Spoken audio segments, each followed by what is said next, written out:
असं म्हणतात की या जन्मामध्ये आपण जे काही कर्म केलेली आहेत त्यांची फळं आपल्याला याच जन्मामध्ये भोगावी लागतात। बघा, आपले जे जीवनाचा रस्ता आहे ना, त्या रस्त्यामध्ये आपण कोणतंही झाड लावू, समोर चालून तो रस्ता त्याच रस्त्याला येऊन भिडणार आणि आपण जे लावलेली झाडं आहेत त्याची फळं आपल्याला खायला भेटणार। आता मी हे तुम्हाला का सांगितलं, स्टोरी सुरू करायच्या अगोदर त्याचं कारणही तसंच आहे। आपली जी आजची स्टोरी आहे ही स्टोरी याच बेसवर आहे, कर्मावर। आणि याच्यामध्ये एका व्यक्तीसोबत जे काही झाले ना ते एवढं भयानक झालेलं आहे की तुम्ही विचारही करू शकत नाहीत। आणि ही पूर्ण स्टोरी ऐकली तर तुम्ही म्हणाल की बाप रे बाप, असं होऊ शकतं। आणि कदाचित या स्टोरीपासून काही शिकायला सुद्धा भेटेल। एक परिवार होता जो की एका शहरामध्ये राहायचा। त्या परिवारामध्ये 4 लोक होते, एक मुलगा, त्याची बायको आणि त्याचे 2 आई वडील। आता तो जो मुलगा होता तो शिक्षणामध्ये हुशार होता, त्याने MBBS केलं, डॉक्टरकीची चांगली पदवी आपल्याला घेतली आणि त्याने एक चांगलं हॉस्पिटल टाकलं।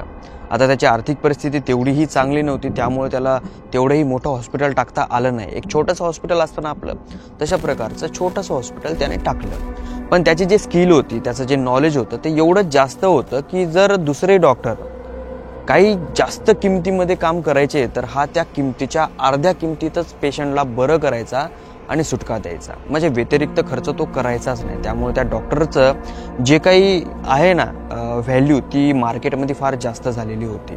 आणि त्याच्यावर जळणारे काही लोक होते जे की त्याचा दवाखाना बंद पडण्याच्या मार्गावर होते, कारण की जे मोठे मोठे हॉस्पिटल आहे त्या हॉस्पिटलमध्ये जास्त कोणी जात नव्हतं। आता साहजिक आहे ना, जर तुमच्या समोर 2 दुकानं आहेत, एका दुकानावर तोच माल थोडं स्वस्त भेटत असेल आणि तोच माल थोडा इकडच्या दुकानावर महाग भेटत असेल तर तुम्ही कुठं जासाल?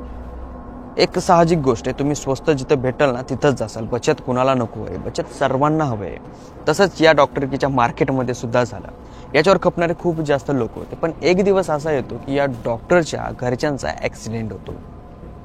याच्या घरचे एका देवाला गेलेले असतात, याची वाईफ, याची माय आणि याचा बाप। तिकडून येता वेळेस यांच्या कारचा ॲक्सिडेंट होतो आणि त्या ॲक्सिडेंटमध्ये एकही व्यक्ती जिवंत राहत नाही। राहिला तो हा एक डॉक्टर। आता एकला डॉक्टर राहिल्याच्या नंतर तो त्याच्या घरामध्ये एकदम असा एकला राहायचा, खायचा प्यायचा, डॉक्टरकी करायचा। आणि तो जेवढं नॉलेज त्याचं होतं, जेवढं तो डॉक्टरकीकडे बघायचा पहिले सुरुवातीला परिवार होता त्यावेळेस, आता तो तेवढं बघत नव्हता। त्याला काम करावं असं वाटत नव्हतं, कारण की तो खूप जास्त डिस्टर्ब झाला होता। त्याला असं वाटत होतं की यार नको, आरामशीर मस्त बसून पैसा आला पाहिजे, असा तो काहीतरी मार्ग शोधत होता।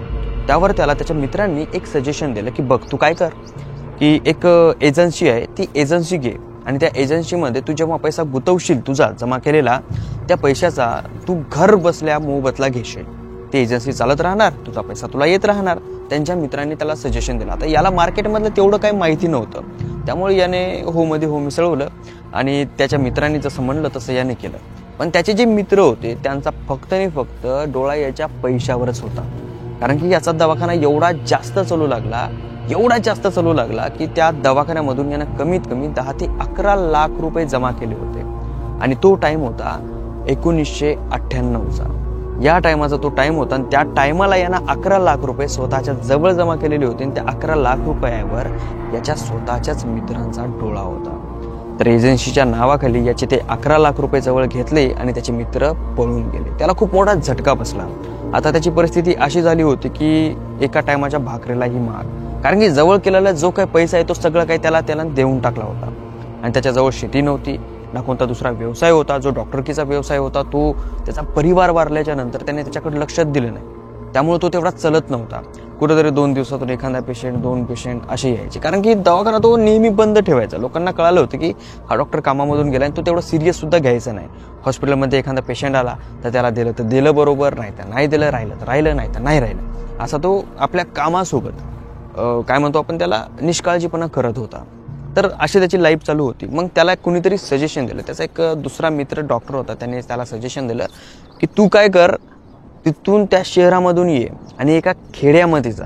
तिथं गेल्याच्या नंतर तिथं तो छोटासा दवाखाना ओपन कर आणि त्या खेड्यामधले जितके पण लोक आहेत ते सगळे लोक तुझ्यापाशी येतील आणि त्यांचं तू चांगलं ट्रीटमेंट कर आणि नंतर तुझी जी लाईफ आहे ती चांगली बेटर बनव। आता याला समजत नव्हतं की शहर सोडून खेड्यामध्ये हॉस्पिटल ओपन करणं थोडंसं वेगळं वाटत होतं। पण त्याचा जो मित्र होता तो चांगला होता, त्याने त्याला सजेशन दिलं होतं। तर तो म्हणला की बाबा मी आता कोण्या खेड्यामध्ये जाऊ. तो म्हणला अरे कुठलंही असं एक खेडं बघ ज्या खेड्यामध्ये हॉस्पिटल नाही, त्याच्या आसपासच्या 2 खेड्यामध्ये सुद्धा हॉस्पिटल नाही, जेणेकरून 2-3 खेड्याचे लोक तुझ्यापाशी येतील आणि विलाज करायला लावतील. आता तू असं बघ तुझ्या नातेवाईकामध्ये, तुझ्या मित्रांमध्ये एखादं खेडं पाड. आता माझ्या तर लक्षात नाही आहे, जिथे जिथे खेडे येतं तिथे हॉस्पिटल आहेत. फक्त मी तुला एक आयडिया दिली, तू त्या आयडियानुसार तू चल. मग याने विचार केला की हां यार असंही आपल्याला होऊ शकतं. जर एखाद्या अशा भागामध्ये आपण दवाखाना टाकला आणि आपण चांगल्या फॅसिलिटीज जर दिल्या तर तिथले लोक आपल्याकडे येतील, आपलं हॉस्पिटल तिथून चालायला लागेल, आपण पुन्हा मेहनत करून तिथं चालायला लागू. तर मग याने एक असं खेडं निवडलं ज्या खेड्याचं नाव मॅपवर सुद्धा नाही. त्यानं असंच उडतं एखाद्या मित्राला विचारलं की बाबा असं एखादं खेडं आहे की त्याच्या जवळपास 1-2 खेडे आहेत आणि त्या खेड्याच्या मध्ये हॉस्पिटल मेडिकल असं कोणती सुविधा नाही, कारण की तिथं मला लोकांची सेवा करायची आहे. तर एक जणानं याला सजेशन दिलं की बघ असं असं खेडं आहे, त्या खेड्यामध्ये जा, तिथं तू तुझं हॉस्पिटल ओपन कर.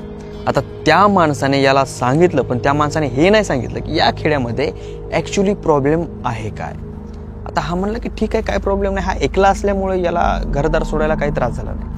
याच्याजवळ जो काय पसारा बिसारा होता यानं सगळं अर्ध्या किमतीमध्ये विकून टाकला आणि ज्याची ज्याची गरज होती तोच पसारा घेऊन आपल्यासोबत तो त्या खेड्यामध्ये गेला. आता खेडं फार लांब होतं आणि खेडं असं होतं की फार जंगलाच्या आतोआत खेडं होतं, इतकं की खूप मधोमध असं की त्या खेड्यापर्यंत जाण्यासाठी कमीत कमी 1.5 तास पायी चालावं लागायचं. त्यावेळेस त्या खेड्यामध्ये तो जाऊ लागला आणि त्या खेड्यामध्ये जाण्याचा जो रस्ता आहे तो एकदम पाऊलवाट, बेसिक पाऊलवाट माहिती आहे का तुम्हाला, सिंगल पाऊलवाट असते तिशी पाऊलवाट. आणि त्या पाऊलवाटेनं सुद्धा ती पाऊलवाट अशी की असं वाटत होतं की कित्येक दिवस झाले त्या पाऊलवाटेवर कोणी चाललेलं नाहीये. हा जेव्हा त्या गावाच्या वेशीवर पोहोचला त्यावेळेस त्याने त्या गावाकडे बघितलं तर त्याला विचित्र फील झालं. त्याला असं वाटलं की मी एखाद्या स्मशानात तर नाही ना आलो, कारण की पूर्ण गाव सुनसान दिसत होतं. त्या गावामध्ये कुणीच दिसत नव्हतं. दुपारची वेळ ती 12-12:30 वाजताची, कुणीच दिसत नव्हतं, पूर्ण सुनसान गाव. याला कन्फ्युजन झालं की मी बरोबर तर आलो नाही. तर तो त्याचा मोबाईल काढतो, सॉरी मोबाईल नव्हता त्या टायमाला, तर तो असा आपल्या जवळचं जे काही लेटर वगैरे आहे तो काढत होता आणि त्या गावाचं नाव वगैरे वाचण्याचा प्रयत्न करत होता. पण तिथे एकही बोर्ड नव्हता आणि काहीच नव्हतं, फक्त एक दगड होता आणि त्या दगडावर एक नाव लिहिलेलं होतं आणि ते नाव फार विचित्र होतं. अर्ध लिहिलेलं होतं आणि अर्ध मोडलेलं होतं. त्या दगडावर नाव होतं ही वा, नंतरचं नाव मोडलेलं होतं, त्याच्यावर नाव नंतर नव्हतं. तर तो वाचतो आणि सरळ मधात जातो गावामध्ये गेल्याच्या नंतर पहिल्या गल्लीमध्ये गेल्याच्या नंतर त्याला त्या गावामधली जी घरं आहेत ती फार विचित्र दिसायला लागली. आता त्या टायमाला नॉर्मल पत्राची तरी घरं होतेच, पण या गावामध्ये पत्र बघायला सुद्धा नव्हतं. सगळे घरं ताटव्यानं बांधलेले, गवतानं बांधलेले, पण ते बांधलेले इतके बेस्ट होते ना की असं वाटायचं की बंगल्याला फिके पाडतील, इतके भारी भारी घरं होते.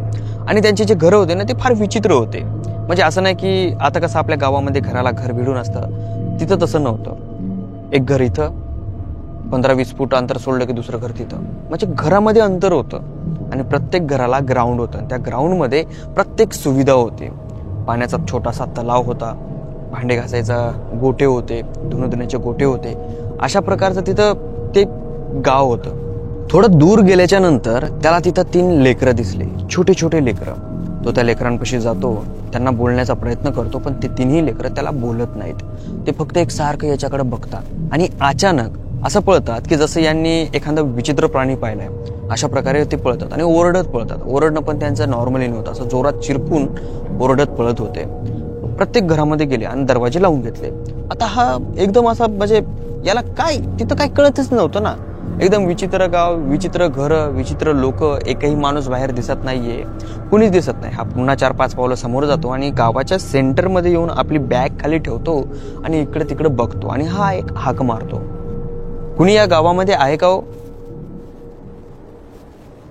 हॅलो, कुणी आहे का गावामध्ये?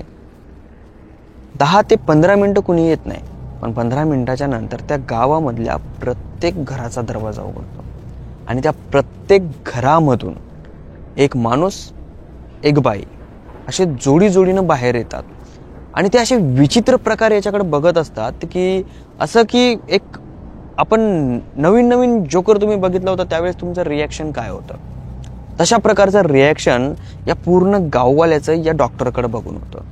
आता हा विचित्रपणाने त्यांच्याकडे बघत होता की नेमकं हे लोक माझ्याकडे असं का बघतायत.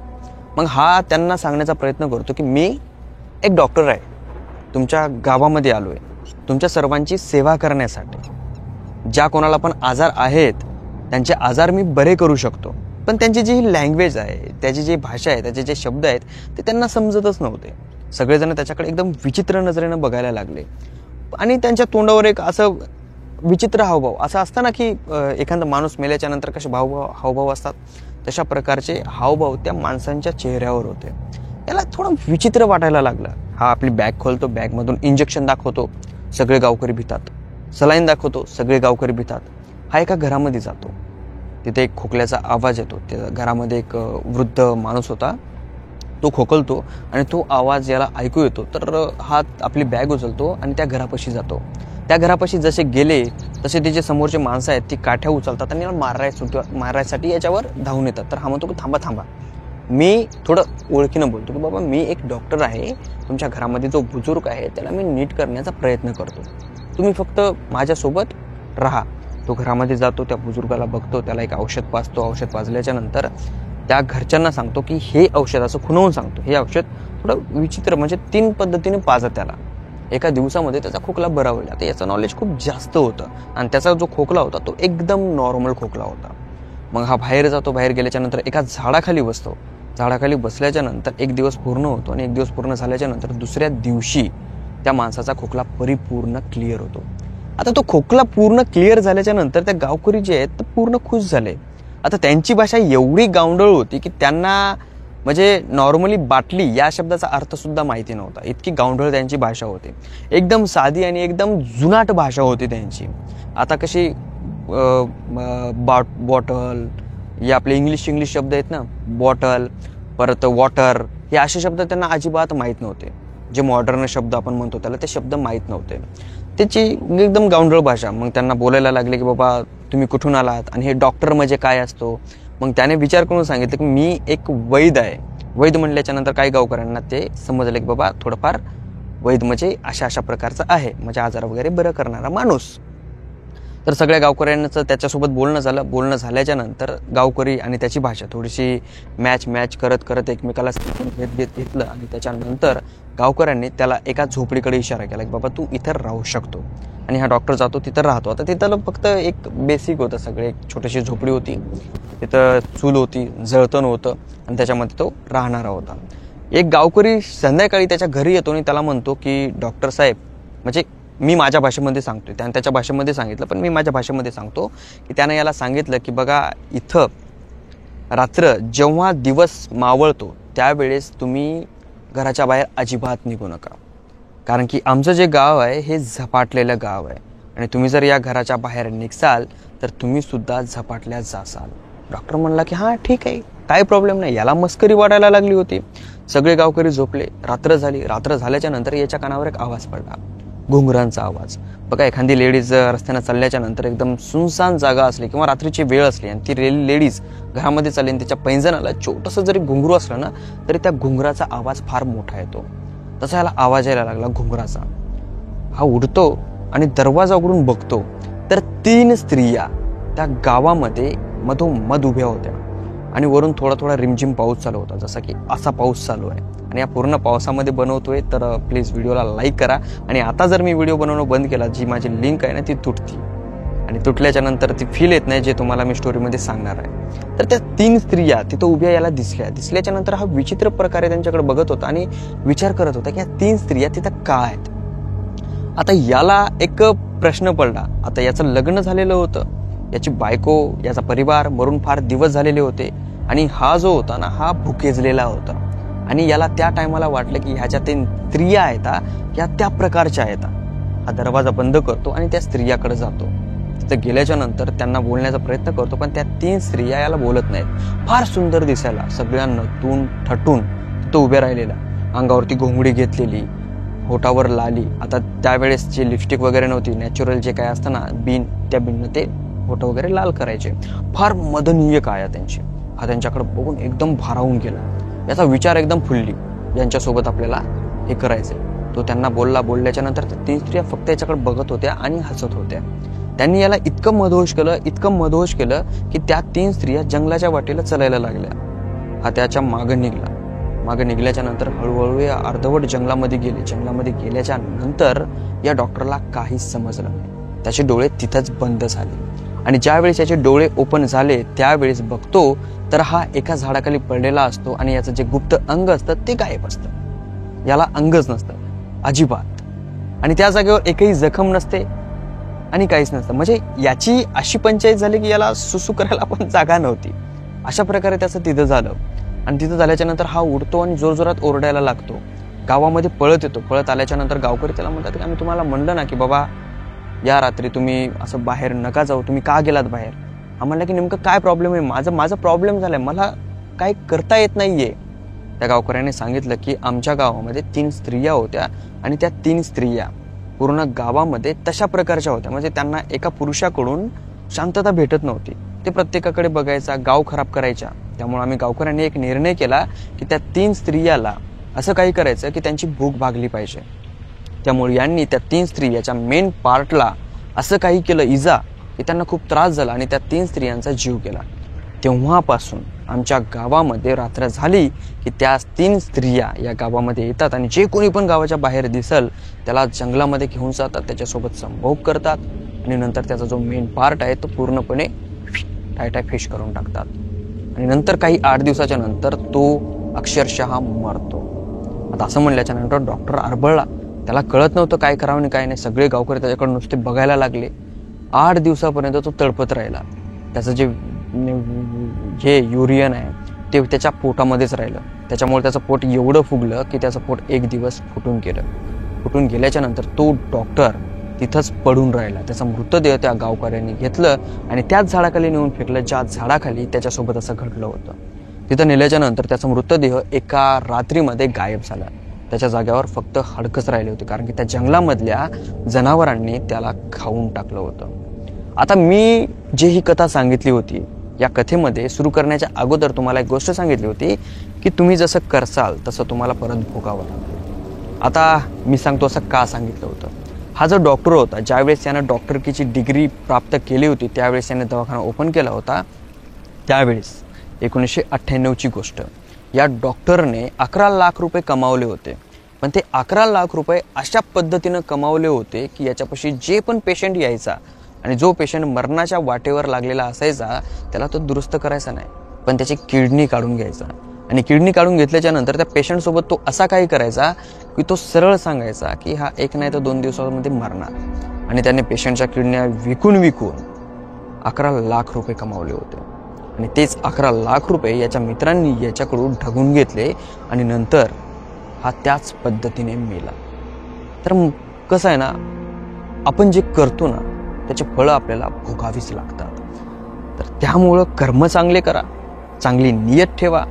बरं ठीक आहे, काय प्रॉब्लेम नाही. तुम्ही कर्म चांगले करू शकत नाहीत, चांगली नियत ठेवू शकत नाहीत, मग एक काम करा. तुम्ही फक्त आणि फक्त तुमचा विचार करा. तुम्हाला चांगलं जगायचं आहे, तुमच्यासोबत काही वाईट होऊ नये, तुम्हाला पैसा कमवायचा, अशा पद्धतीचं म्हणजे लाईफ सेट करायची. फक्त हाच विचार ठेवा. तुम्ही तुमच्या डोक्यामध्ये अजिबात असा विचार आणू नका की त्याचं वाईट झालंय, फार चांगलं झालंय, त्याचं चांगलं झालंय का चांगलं झालंय, असा अजिबात विचार आणू नका. तुम्ही फक्त एवढाच विचार आणा की माझं चांगलं मी कसं करू, माझं वाईट होण्यापासून मी कसं वाचू आणि मी चांगल्या पद्धतीने कसा जगू. कर्म आपोआप चांगले होतं. तर आजची स्टोरी आपली इथंच संपली आहे आणि पाऊस पण थांबलाय. स्टोरी आवडली असेल तर स्टोरीला लाईक करा, चॅनलला सबस्क्राईब करा आणि तुमच्या इकडे जर असा पाऊस पडत असेल तर पावसाला आनंद घ्या. चला भेटूया समोरच्या स्टोरीमध्ये. तोपर्यंत नमस्कार. आज आपल्या भयकथेचं नाव आहे भूतांची शाळा. मंडळी, तुम्ही हे नाव अनेकदा ऐकलं असेल आणि या नावाच्या अनेक स्टोऱ्या ऐकल्या असतील, पण आज जी स्टोरी मी तुम्हाला सांगतोय ही स्टोरी ना तुम्ही या अगोदर ऐकली आहे आणि नाही यानंतर तुम्ही ऐकसाल.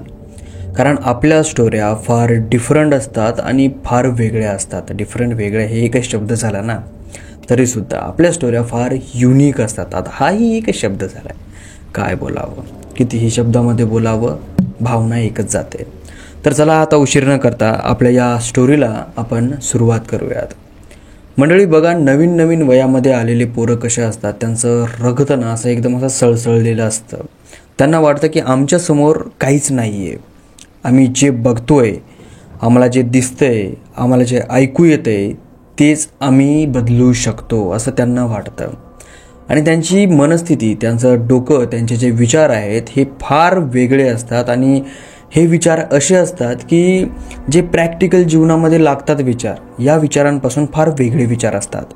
आणि त्याच कारणामुळं जवानपणे म्हणतात ना, म्हातारे माणसं जे म्हणतात ना की जवान मुलगा जर असा हे करायला लागला, रगेलकी करायला लागला, तर त्याला खांदा फुटला असे म्हणतात. तर तशा प्रकारचं जर रक्तातलं रक्त सळसळ करायला लागलं, अंगातलं रक्त, तर त्यांच्या हातून काही ना काहीतरी असं होतंय की ज्याची मोबदला त्यांच्या आईवडिलांना किंवा त्यांच्या परिवाराला आणि त्याच्यासोबत राहणाऱ्यांना तो त्रास देतो. तर आज अशी स्टोरी आहे आपल्यापाशी 3 मित्रांची. एकाचं नाव असतं गणेश, एकाचं नाव असतं शिवा आणि एकाचं नाव असतं बाळू. आता हे 3 मित्रापैकी जो बाळू नावाचा मित्र असतो तो थोडासा बेवडा असतो आणि जे बाकी 2 जण असतात ते थोडे चांगले असतात, पण व्यसनी ते सुद्धा असतात. ते सुद्धा तंबाखू पुड्या खात होते आणि हा सुद्धा तंबाखू पुड्या खात होते. आता 3घही जण नवे वयामध्ये आलेले पोरं होते. लग्न वगैरे एकाचंही झालेलं नव्हतं. मायबाप शेतामध्ये काम करायचे आणि हे 3 जण गावामध्ये टवाळक्या करत फिरायचे. आता यांना काही काम नाही, यांचे विचार मोठे, यांचे विचार असे की बघायचं कामच नाही. जे राजकारणी लोक असतात त्यांच्या पाठीमागं जाणं, फिरणं, आपल्याला मोबाईलवर स्टेटस ठेवणं, दादा तुमचा हॅपी बर्थडे, दादा तुमचा हांडो, तुमचा गांडो, अशा प्रकारचं यांचं ते चालू होतं. तर या वयामध्ये यांना अशा काही गोष्टी सुचल्या की त्या गोष्टी नेमक्या नॉर्मल मुलांना सुचत नाही आहेत. यांना तशा गोष्टी सुचायला लागल्या. आता ही लेकरं अशी होती की अर्ध्या रात्री जिथं नाही जायचं ना तिथं जायचे, जे नाही करायचं ते करायचे. बाजारामध्ये चाललेत तर कोणाची छेड काढायची, कोणाची पोरीला छेडायचं, कोणती मुलगी आवडली तर तिला डायरेक्ट जाऊन बोलायचं, मारहाण्या करायच्या. एकदमच असं गावामधले सगळ्यात भयानक पोरं म्हणले तरी चालतं. आणि शरीरानं असे एकदम दांडगे होते, त्यामुळे यांच्या वाटीही कोणी जायचं नाही. आणि यापैकी एखाद्याला जरी कोणी काय बोललं तर बाकीचे 2 जण त्याच्याकडून सुटायचे. आणि जेव्हा हे 3 जण सुटायचे त्यावेळेस त्या 4थ्याचा तर बुगाच पाडायचे. अशा पद्धतीनं या 3 जणांचं त्या गावामध्ये दहशत होती. आता त्या गावामध्ये एक शाळा होती. त्या शाळेमध्ये काही वडाचे झाडं होते आणि शाळा होती. लेकराला खेळायसाठी वडाचे थोडेफार झाडं होते. आता एका दिवशी एका राजकारण्याचा वाढदिवस असतो आणि त्या वाढदिवसाला हे 3घही जण गेलेले असतात. आणि तिथं गेल्याच्या नंतर यांना तो राजकारणी फुल दारू पाजतो आणि यांच्यासोबत 2 दारूचे खंबे देतो आणि खायला यांना मटण देतो. हे 3 जण फार खुश, इतके की यांना त्या राजकारण्यासमोर आपले मायबापाची किंमतसुद्धा चांगली यांना वाटली नाही. यांना असं वाटलं की यार आपले दादा म्हणल्यावर काय बघायचं काम आहे, खायला प्यायला देतात, घरच्यासारखं बोंबलत नाहीत, काम कर म्हणून फक्त मागं पुढं फिरायचं, लागतील तेवढं खायला देतात, लागतील तेवढं प्यायला देतात. यांना ते चांगलं वाटायला लागलं. पण ॲक्च्युली कसं असतं माहिती आहे का, आपल्याला जे शिव्या देऊन काम करायला लावतं ना, त्याच्या मागचा उद्देश असा असतो की आपण चांगल्या रस्त्यावर चलावं, आपलं आयुष्य आपण चांगल्या पद्धतीनं बनवावं, आपण सेटल व्हावं. आपला जो भविष्य काळामध्ये येणारा परिवार आहे, बायको आहे, लेकरं आहेत, त्यांना आपण सुखी जीवन द्यावं. या कारणामुळं आपल्याला खरंच आपल्यावर जे प्रेम करतात ते शिव्या देतात आणि कामाला लावतात. पण काही लोक या समाजामध्ये असे असतात की त्यांना माहिती असतं जरासं खायला दिलं, जरासं प्यायला दिलं की घरबार सोडून आपल्यासाठी मरणी मारतात. आपल्या एका इशाऱ्यावर कुणालाही मारतात, आपल्या एका इशाऱ्यावर काहीही काम करतात. आणि त्यांना ती टॅक्ट येऊन गेलेली असते. जे जवान मुलं असतात त्यांना आपल्या जवळ धरायचं, त्यांना गोड बोलायचं, त्यांना खाऊ द्यायचं, त्यांना पिऊ घालायचं आणि वेळ आल्याच्या नंतर त्यांचा वापर करून घ्यायचा. पण त्या मुलांना हे माहिती नसतं की या माणसाच्या नादी लागून आपण आपलं आयुष्य बर्बाद करतोय. ज्या वेळेस कळतं त्यावेळेस फार उशीर झालेला असतो. आता हे 3 जण त्याच सिच्युएशनमध्ये असतात. तर यांनी दारूच्या बॉटल्या घेऊन आलेले असतात, मटण आणलेलं असतं आणि घरी जातात. तर घरी या 3घही जणांचे बाप यांना घरामध्ये येऊ देत नाहीत. ज्यावेळेस हे 3घही जण आपल्या घराचा दरवाजा ठोकतात त्यावेळेस दरवाजा उघडला जातो.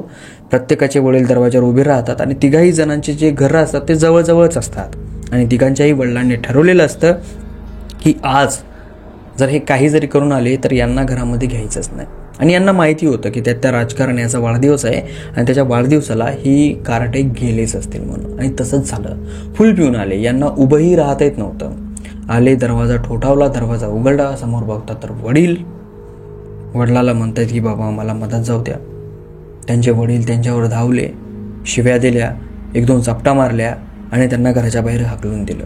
मग तिघा जणांनी निर्णय केला की अरे जा, नाही येऊ दिलं तर नाही येऊ दिलं, आहेत की आमचे आता असं म्हणल्याच्या नंतर यांना ते नाही वाटलं की आपण इतक्या उशिरा आलोय, दारू पिलीये, मटण खाल्ले, आपली अवस्था बेकार आहे, आपण घरामध्ये जाण्याचा प्रयत्न करतोय, आपण या अवस्थेमध्ये आलो म्हणून आपल्या घरच्यांनी आपल्याला कलमा केलाय, शिव्या दिल्यात, असं नाही त्यांना वाटलं. त्यांना असं वाटलं की यार आमच्या घरच्यापेक्षा आमचे दादा आमच्यावर प्रेम करतायत, तो राजकारणी माणूस, आणि या घरच्यांना काय राहिले, घरचे असून घरच्यासारखे वागत नाहीयेत. मग तिघही जण रागारागामध्ये आपापल्या घरापासून दूर येतात आणि निर्णय करतात की आता करायचं काय. मग जो बाळू असतो तो म्हणतो की एक काम करू, आपण आपली शाळा आहे ना, शाळेमध्ये जाऊ आणि तिथं बसू. आता त्याच्यामधला जो शिवा आहे त्याला माहिती होतं की बाबा त्या शाळेमध्ये ना थोडी गडबड आहे. तो शिवा म्हणतो की अरे नको रे, त्या शाळेमध्ये लोक असे म्हणतात की भूत आहे म्हणून, तिथं कशाला. मग त्यावर गणेश आणि बाळू म्हणतो शिवाला, अरे तू काय पागल वगैरे झालास का रे बाबा, भूतं बितं काही नसत्यात, तू फक्त चाल. अरे भूत म्हणजे माणसानं जन्माला घातलेली ही भीती आहे, त्यालाच माणसांनी भूत हा नाव दिलंय, कारण की माणसं भ्यावेत. आता बघ देवाचं कसं असतं ना, देव नसतो पण लोकांनी भीती घातली की आपण जर हे पाप केलं तर देव आपल्याला पाप देईल, देव आपल्याला शिक्षा देईल. असं काही नसतं रे, मेल्याच्या नंतर सगळं काळभोर, काही कळत नाही, असं बाळू म्हणला. आता बाळू त्या दोघांमध्ये एक असा पर्सन होता की बाळूचं जास्त करून ते दोघं जण ऐकायचे. ठीक आहे चला, बाळ्या म्हणतोय तर असं लोक आहे. तिघही जण त्या शाळेमध्ये जातात आणि त्या शाळेच्या वट्यावर बसतात. समोर एक वटा असतो आणि पाठीमागं वडाची झाडं असतात. दारू प्यायला चालू करतात, परत मटण खायला चालू करतात आणि मस्तपैकी असं फुल्ल होतात आणि तिघही जण त्या वट्यावर असे इकडं तिकडं पडलेले असतात. आता त्यावेळेस रात्रीचे 11:30 ते 12 वाजलेले होते. तिघही जण झोपी जातात, खाता खाता पिता पिता झोपी जातात. त्यांचं मटण, त्यांची दारू अर्धी त्या बॉटलीमध्येच असते, मटण बी तसंच अर्ध पडलेलं असतं आणि तिघं जण तिथं झोपी जातात. मग जो बाळू आहे अर्ध्या ते 1 तासाच्या नंतर त्याला एक वास येतो, एक दुर्गंध, जसं की काहीतरी सडलंय. तो थोडासा असा उठून बघतो तर ज्या जागेवर त्यांनी मटण आणि दारू ठेवलेलं होतं, ज्या जागेवर ते खात होते त्याच्या शेजारी कुणीतरी बसून त्यांचं मटण खाऊ लागलं, मध्यरात्री कुणीतरी बसून. आता बाळूने सुरुवातीला म्हणलं होतं की भूतभीत काही नसतात. बाळू जर असा दचकला, थोडासा भिला, अचानक जर रात्री असं कोणी दिसलं तर काय, भीती वाटते ना, आणि मटण आणि दारू पिते. पण सुरुवातीला बाळूला वाटलं की हा गण्या नाही तर शिव्या असेल, या दोघांपैकी एक जण असेल, चाललं एकलं इकडे हाळ पाहिले. बाळ्या झांबलत तसा उठला आणि बसला. आता अंधार असले होता, थोडा ते आकाशाचा जो प्रकाश असतो तो पडलेला असतो, पण त्याच्यामध्ये स्पष्ट चेहरे दिसत नसतात. फक्त दिसतं काय, आकृती. हा उठतो आणि बसतो, म्हणतो कोणता रे, शिवाय गण्या आहे, तुम्हाला अकला विकला आहेत का नाही, आईला मायला मला सोडून तू एकला खातोयस, अरे किती नीच होणार आहेस रे. आता बाळू असं म्हणतोय त्या समोरच्याला आणि ते त्याचं खाण्याच्या नादातच. आणि मटण फार आणलं होतं बरं का, मटण थोडं नव्हतं आणलं, फार मोठं आणलं होतं, कळीच्या डब्यामध्ये भरू आणलं होतं त्यांनी. ते खायला चालू आणि दारू प्यायला चालू, खायला चालू, दारू प्यायला चालू.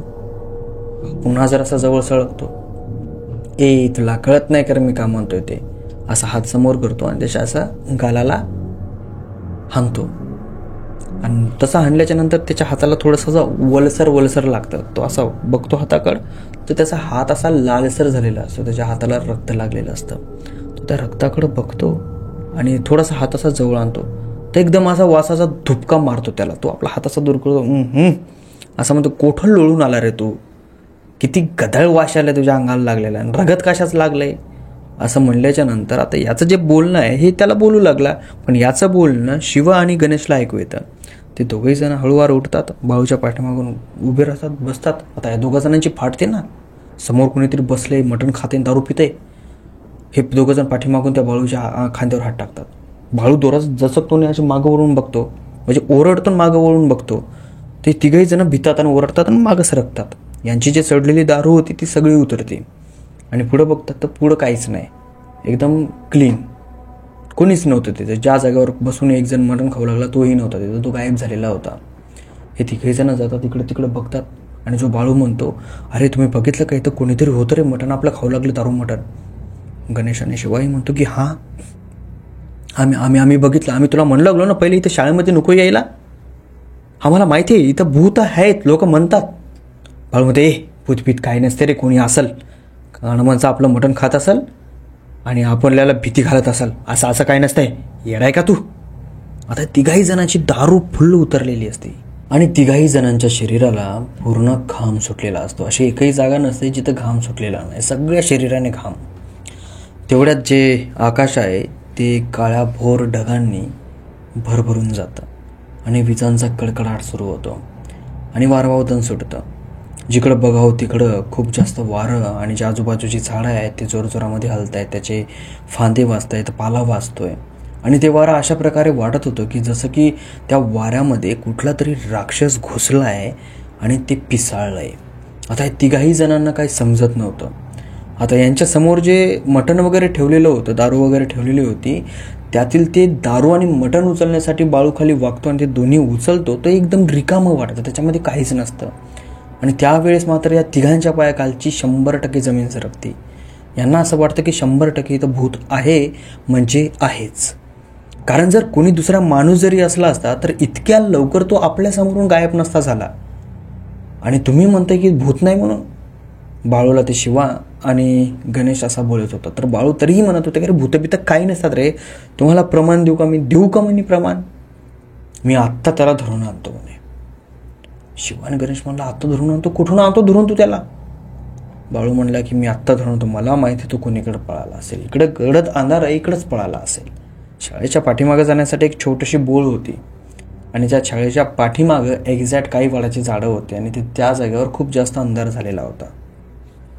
तर बाळू तिकडं वडाच्या झाडाकडे जातो. तर ते वडाच्या झाडाकडे जाता वेळेस जे गणेश आणि शिवा होतं ते त्याला म्हणायला लागले की अरे बाळू नको जाऊ, तिकडे नको जाऊ, ऐक माझं, आपण या शाळेच्या बाहेर निघू आणि आपण आपल्या घरी जाऊन, नाही तर बाबा कुठं मंदिरागिंदिरावर जाऊन झोपी जाऊ, पण शाळेमध्ये नको. बाळू म्हणले की चिपे, मटण आणि दारू पिऊन मंदिरावर जायचं का, आणि आपल्या घरचे आपल्याला घरी तरी येऊ द्यायलेत का. तुम्हाला वाटते ना भूत आहे म्हणून, मी आहे, भूतभीत काही नाही. जे आहे ना त्याला पकडून आणतो, तुम्हाला दाखवतो. तुमची जे ही भावना आहे ना भूताची, ही नाही घातली मी ना तर मोहनाव बाळू नाही. आता थोडीफार दारूची पावर आणि थोडाफार दारू, बाळू जरा असा धृष्टपृष्ठ होता, तर बाळू गेला शाळेच्या पाठीमागं. कम्प्लिटली अर्धा तास होतो, पाऊण तास होतो, बाळू वापस आलाच नाही. इकडे विजांचा कडकडाट चालू, आभाळ चालू, वारं चालू, यांना काय ऐकू येईना. गणेश आणि शिवा हाका मारू परेशान, यांची हिंमत होईना त्या शाळेच्या पाठीमागं जाण्याची. मग दोघे जण हळूवार त्या बोळीपाशी जातात आणि बोळीमधून हाक मारतात, बाळ्या, हे बाळ्या, बाळ्या रे, अशा जोरजोरात हाका मारतात. तर काही वेळाच्या नंतर या दोघांच्या कानावर एक आवाज येतो, चिरकण्याचा, जोरजोरात ओरडण्याचा.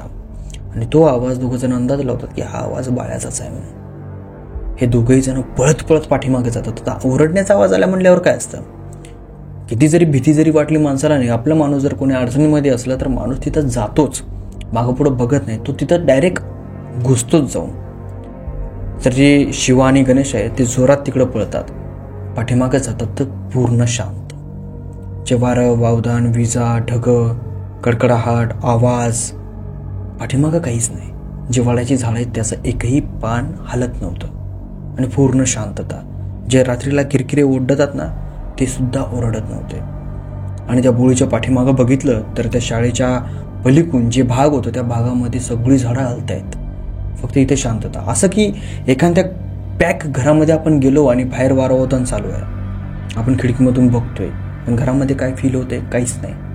बाहेर फार वारंवार चालू आहे तसं त्यांना वाटायला लागलं, त्यांना दिसायला लागलं. आता मात्र त्याची खतरनाक पद्धतीनं फाटली. हे दोघेही जण हळूवार बाळूला आवाज मारतात, बाळू, बाळू कुठं आहे, बाळू. बाळूचा एक नाही दोन नाही. हे थोडं आत जातात. आत गेल्याच्या नंतर जो गणेश आहे तो शिवाच्या पाठीमागं चलतो आणि ते जाऊन जाऊन एका जागेवर उभी राहतात आणि इकडे तिकडे बघतात कुठं दिसतंय का बाळू, पण यांना बाळू दिसत नाही. तेवढ्यात गणेशच्या पाठीवर काही वलसर पडल्यासारखं दिसतं, म्हणजे वाटतं. कुण असं वरून जर एखादं काही पाणी वगैरे सांडल्यावर कसं फील होतं माणसाला, तशा प्रकारे. तो त्या शिवाला म्हणतो की शिवा, माझ्या पाठीवर काहीतरी पडले रे, बघ बरं. आता हा त्याच्या पाठीपाशी जातो, बघायचा प्रयत्न करतो, पण त्या अंधारामध्ये त्याला दिसत नाही. अंधार काही दिसेना रे. तो हात लावतो, असा घासतो आणि असा करतो, तर त्याचा दुर्गंध यायला लागला. एकदम घाणेरडा वास, ते एकदम घाणेरडा वास यायला रे, बेकारसा. तेवढ्यात वरून त्या फांद्यामधून असं काहीतरी जोरात त्यांच्या समोर पडतं आणि ते पडलेला आवाज जो असतो तो फार मोठा येतो. आणि जसं ते खाली पडतं तसं बाळूचा आवाज येतो ओरडण्याचा. तसे दोघं जण जोरात ओरडतात आणि आजूबाजूला पळून जातात. तर मग थोड्या वेळाच्या नंतर जे खाली पडले त्या जागेवर एक आवाज येतो की बापू मायो रे, मेलो रे, कुठं टाकलं रे मला बापू, शिव्या, गण्या. नंतर या दोघं जणांना कळतं की अरे हे तर बाळ आहे. दोघं जण येतात, त्या बाळ्यापाशी येतात, बाळ्याला उचलतात आणि त्या बोळीच्या बाहेर नेतात आणि शाळेच्या बाहेर नेतात आणि त्याला एका दुसऱ्या जागेवर नेऊन ठेवतात. घरी तर ते जाऊ शकत नाहीत ना, दुसऱ्या जागेवर नेतात. मग सकाळ होते. सकाळ झाल्याच्या नंतर तिघांची दारूगिरू सगळी कम्प्लिटली उतरलेली असते.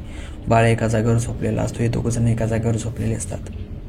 तिघी जण उठतात, बाळ्याकडे बघतात तर पूर्ण बाळ्याला लाल बनतो. त्याच्या पूर्ण शरीराला रक्त लागलेलं आणि ते रक्त पूर्ण वाळून गेलेलं.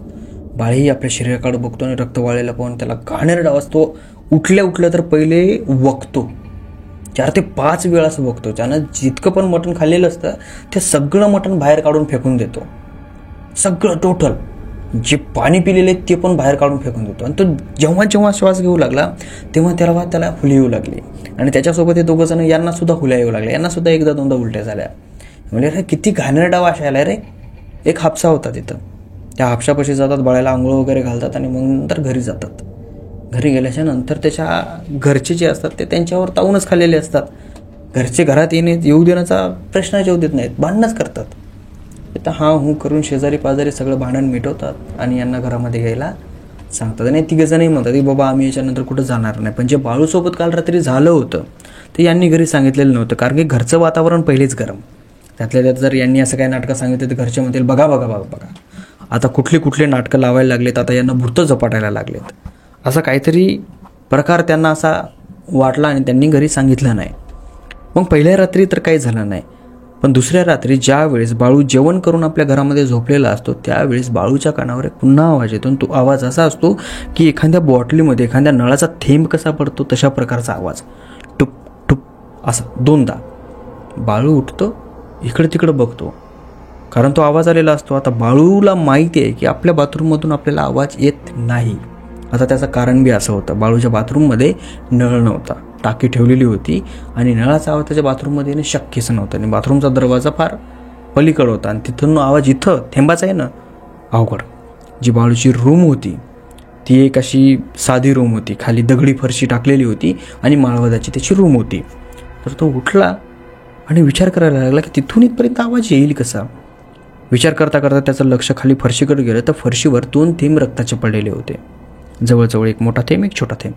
तो खाली बघतो, असं हे करतो ना, असं बघतो, तर त्याला तेच दुर्गंध येतो, जो दुर्गंध त्या शाळेमध्ये त्याला आलेला होता आणि ज्या दुर्गंधामुळे त्याला उलट्या झालेल्या होत्या. तो आरबळतो, ते हात असा खाली पुसतो आणि रूममध्ये सगळीकडं बघायला लागतो, सगळीकडं टोटल खाली वरी इकडं तिकडं सगळीकडं. इतका जोरात फिरायला लागला तो, त्याला घाम सुटायला लागला. तो आरबळायला लागला की इथं कुठं काय, कारण की त्याला ते सगळा प्रकार आढळला ना, म्हणजे त्याला कळाला ना. इकडे तिकडे बघायला लागला, त्याला कोणी दिसत नाही, त्याचं पूर्ण अंग घामाचोकळी झालेलं. कसं तरी त्याला असं जड वाटायला लागलं स्वतःलाच. असं वाटायला लागलं की त्यानं पाठकुळी काहीतरी घेतलेला आहे.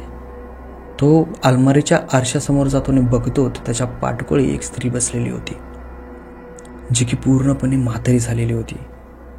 तिच्या हातामध्ये हिरव्या बांगड्या होत्या, हाताची नखं फार जास्त वाढलेली होती. जे तोंड होतं ते पूर्णपणे फाटल्यागत दिसत होतं. जे डोळे होते ते फार खोल दिसत होते, त्याचे बुबळंसुद्धा दिसत नव्हते. तिच्या चेहऱ्यावर पडलेल्या झुरळ्या आणि ती याच्या पाठकुळी बसलेली होती आणि तिचे दोन्ही हात त्याच्या खांद्यावर होते. असं पाठीमागं बघितलं तर काही दिसत नव्हतं, पण आरशामध्ये त्याला ती दिसायची. आणि ती याच्याकडे बघून हसायला लागली. हा जोरात आपली पाठ वगैरे झटकतो आणि रूमच्या बाहेर पळत जातो. हा रिकामा झाल्यासारखा वाटतो, याला हलकं वाटतं. याला घाम सुटलेला, याची धडधडी पडलेली. हा रूमच्या बाहेर असा धडपडत बाहेर पळत आलेला. रात्रीचे 12 वाजलेले. याचे आईवडील उठतात, काय झालं बाया काय झालं? हा म्हणतो की मधात ती म्हातारी आहे, मधात म्हातारी आहे ती म्हातारी. आता याचं असं बोलणं ऐकून सगळेजण मधात गेले. मधात तर कुणीच नसतं, एकही दिसत नाही. आता पहिल्या रात्री तर असं झालं, पहिल्या रात्री बाळू झोपलाच नाही. पहिल्या रात्री तो बाळू म्हणला की बाबा मी तुमच्यासोबत झोपतो, मी इथं झोपतच नाही, मी एकला झोपत नाही, मला भूतं दिसायला लागली, इथं भूत आहे, ती भूत आहे. त्याला बोलता येईना. असं बाप म्हणतो, अरे याच्या डोक्यावर काय परिणाम झालाय का? मग दुसऱ्या दिवशी बाळूचे वडील गणेश आणि शिवापाशी जातात, त्यांना विचारतात की बाबा काय झालंय. त्यावेळेस ते सांगतात की रात्री आमच्यासोबत असं झालं होतं त्या शाळेमध्ये. तर जे शिवाचे वडील असतात ते शिवाला म्हणले की तुला माहिती नव्हतं का की त्या शाळेमध्ये भूत आहेत म्हणून लोक म्हणतात, म्हणून काय लोक काय एडे आहेत का, तुम्ही कशाला गेले त्या शाळेमध्ये? मग आता यांना कळलं ना नेमकं करायचं काय. हे म्हणले बाबा झाली आमच्याकडून चूक, पण आता करायचं काय? आता 3-4 जणांची बैठक बसलेली असती, तेवढ्यात बाळू रूममधून येतो, परत रूममधून येतो. आता तो ज्या प्रकारे बाहेर आला ना, ते प्रकारच फार विचित्र होता. त्यांच्या घरामध्ये लक्ष्मीला घालतो, पण जे गंगावून असतं ना, ते गंगावून बाळू घेतो, आपल्या डोक्यावर घालतो, पदर डोक्याला बांधतो, साडीचा पदर पूर्ण, होठाला लाली लावतो आणि बाईसारखा चलत येतो. आणि आल्याच्या नंतर याच्यापाशी असं उभं येऊन राहतो. काय बैठक चालू आहे? हिंदीमध्ये काय बैठक चालू आहे? तर 3-4 पाहतात त्याच्याकडे. याला हिंदी यायली कशी? कारण की बाळू अनपढ होता, त्याला हिंदी वगैरे येत नव्हती. आणि जे पण हिंदी तो बोलायचा एकदम अशी गावंढळ बोलायचा. मैं इधर से जाएंगा उधर से आएंगा, मैंने भाजी को खाया, मैंने जेवण करा, असा हिंदी बोलायचा तो. न मोजके शब्द हिंदी आणि बाकीचे मराठी गावंढळ गुलाबी हिंदी म्हणतो ना, तशा प्रकारची गुलाबी हिंदी बाळू बोलायचा. पण यावेळेस तो हिंदी फार स्पष्ट बोलायला लागला. म्हणे की काय नाही, तू असा अवतार काय केलाय, असा प्रश्न त्या शिवानं टाकला की तो बाळू कन्नडामध्ये बोलायला लागला आणि म्हणायला लागला की ते काय मला पण येत नाही भाषा, पण तो असा इशाऱ्यानं म्हणायला लागला की माझी वेशभूषा आहे अशी तसे काय बोलायला लागलं काय माहीत.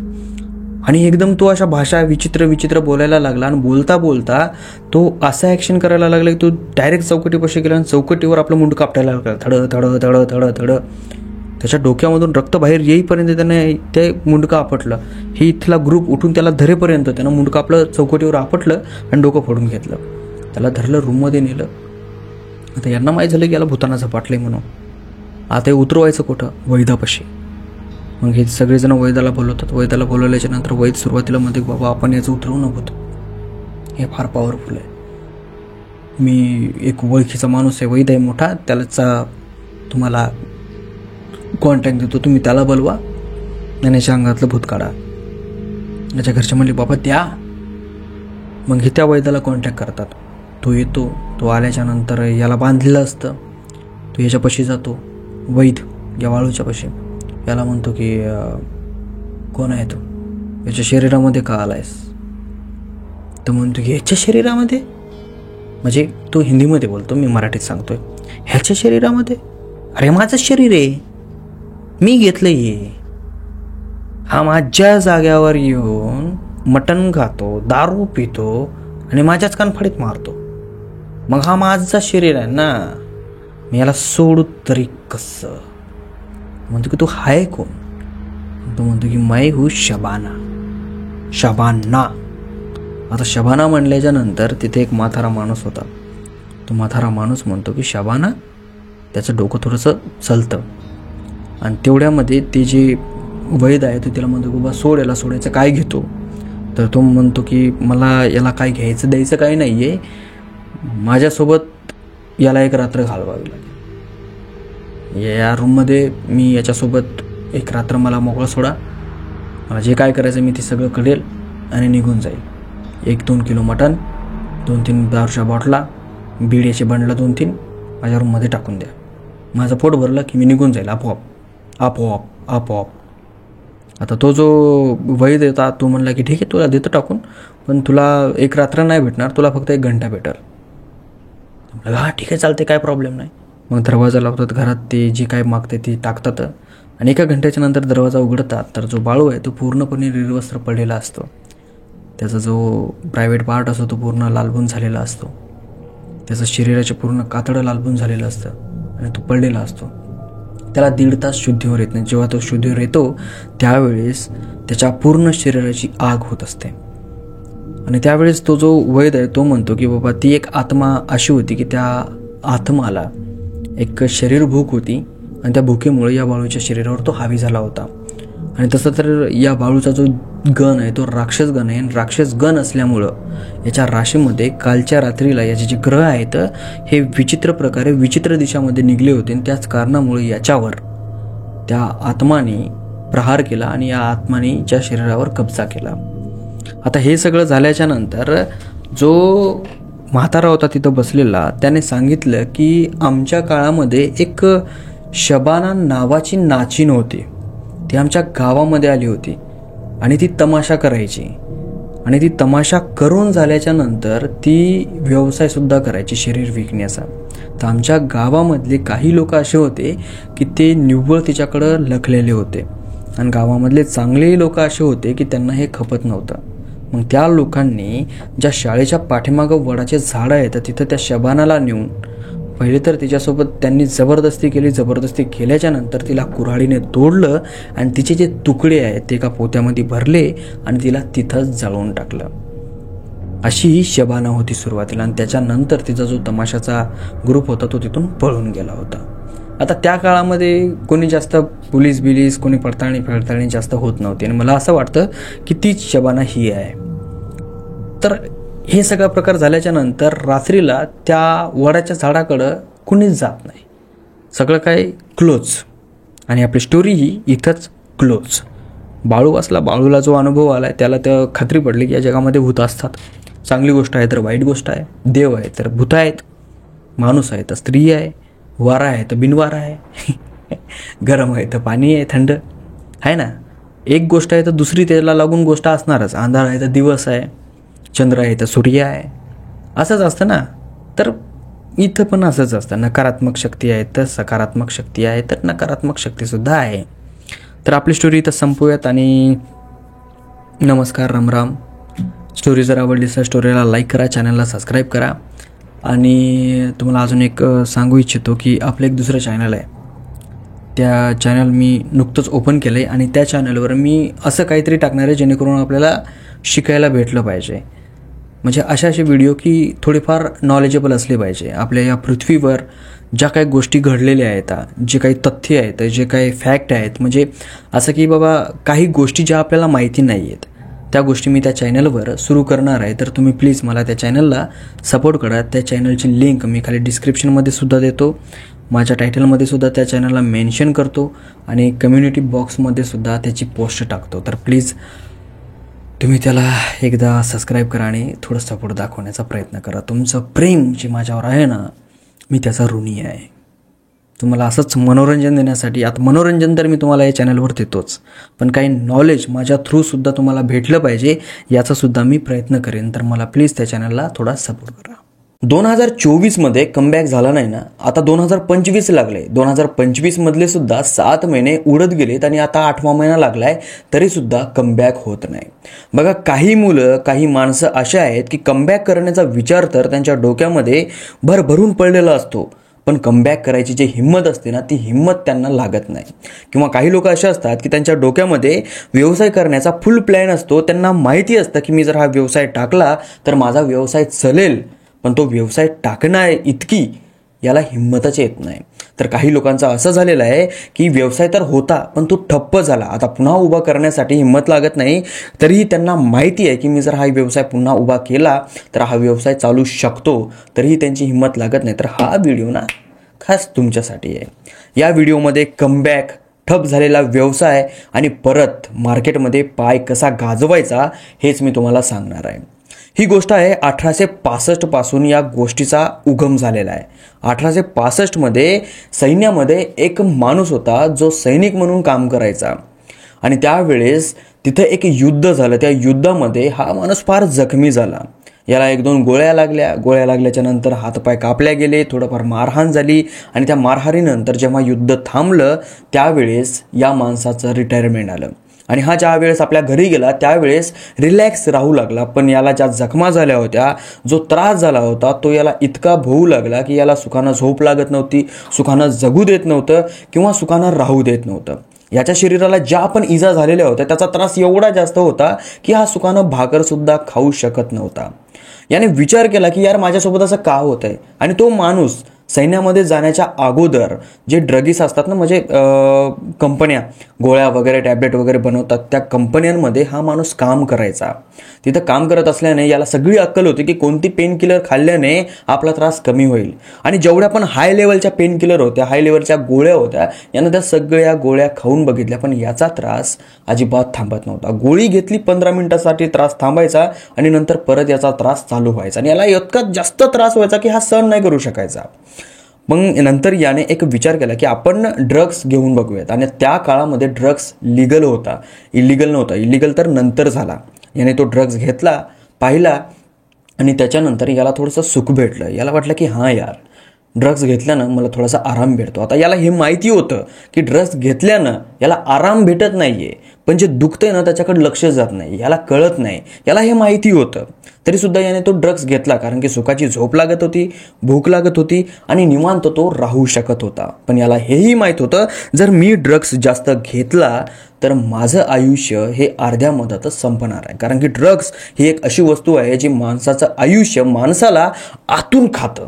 माणसाला वाटतं की मी फार सुखी आहे, मला फार आनंद भेटतोय, पण ते ड्रग्स आतूनच माणसाला खातं. आणि ही गोष्ट याला 100% माहिती होती. आणि हा ड्रग्स ॲडिक्ट होऊ नये यासाठी तो प्रयत्न करायचा, पण याच्या दुखण्यामुळं याला ड्रग्स घ्यावाच लागायचा. मग याने एक विचार केला की बाबा आपला एक मित्र आहे ज्याच्याकडं गोळ्या बनवण्याची कंपनी आहे, त्याच्या कंपनीमध्ये आपण जाणार आणि आपण आपल्या अकलीनुसार एक असं प्रोडक्ट बनवणार की त्या प्रोडक्टने ड्रग्स घेण्याचं काम नाही पडलं पाहिजे. त्यावेळेस हा याच्या मित्राला फोन करतो आणि त्याला म्हणतो की बाबा मला अशी अशी प्रॉब्लेम आहे आणि मला माझ्यासाठी स्वतःसाठी एक काहीतरी वस्तू बनवायची, टॅबलेट म्हण, वाईन म्हण किंवा काहीतरी असं बनवायचं आहे जेणेकरून माझा त्रास कमी झाला पाहिजे. तर त्याचा मित्र म्हणला की हां ठीक आहे, काय प्रॉब्लेम नाही, तू येऊन प्रक्रिया करू शकतो माझ्या लॅबमध्ये.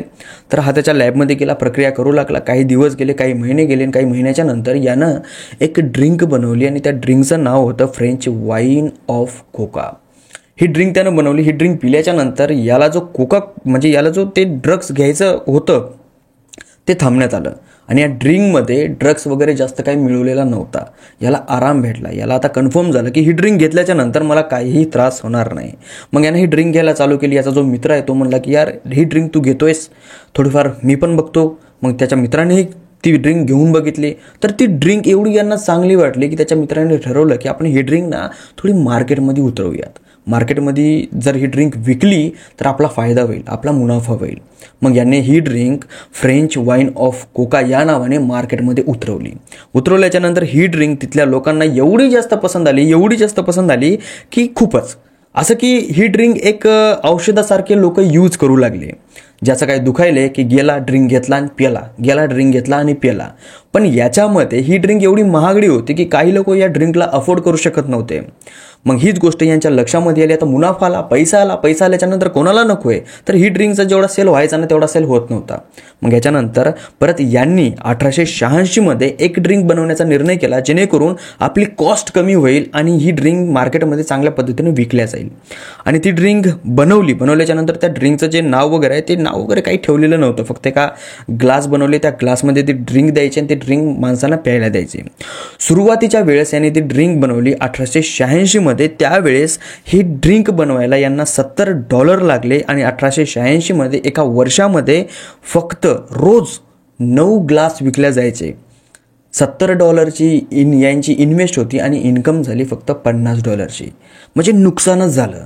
आता यांना या ड्रिंकवर $20 नुकसान झालं. नुकसान झाल्याच्या नंतर यांनी एक डोकं लढवलं की बाबा आपली ऑलरेडी एक ड्रिंक जी आहे ती मार्केटमध्ये चालते जिचं नाव आहे फ्रेंच वाईफ ऑफ कोका. तर आपण या ड्रिंकवर कशाला जास्त पैसा घालतोय? जाऊ दे ना तिकडं, $20 नुकसान, असं जर समोर चालून जर अजून $40 नुकसान झालं तर आपण करायचं काय? मग यांनी ही ड्रिंक बनवणं थांबवण्याचा निर्णय केला. पण तेवढ्यामध्ये एका तिसऱ्या माणसाने या ड्रिंकची रेसिपी $2300 विकत घेतली. आणि या माणसाला माहिती होतं की ही ड्रिंक अशी आहे, जर या ड्रिंकची मार्केटिंग व्यवस्थिशीर झाली किंवा लोकांपर्यंत ही ड्रिंक पोहोचली तर आपली ड्रिंक या देशामधली नंबर 1ची ड्रिंक बनू शकते. आता तुम्हाला माहिती असेल, ज्यावेळेस आपल्या देशामध्ये जिओ सिम कार्ड लॉन्च झालं होतं त्यावेळेस जिओ हे फुल स्पीडनं इंटरनेट देऊ लागलं.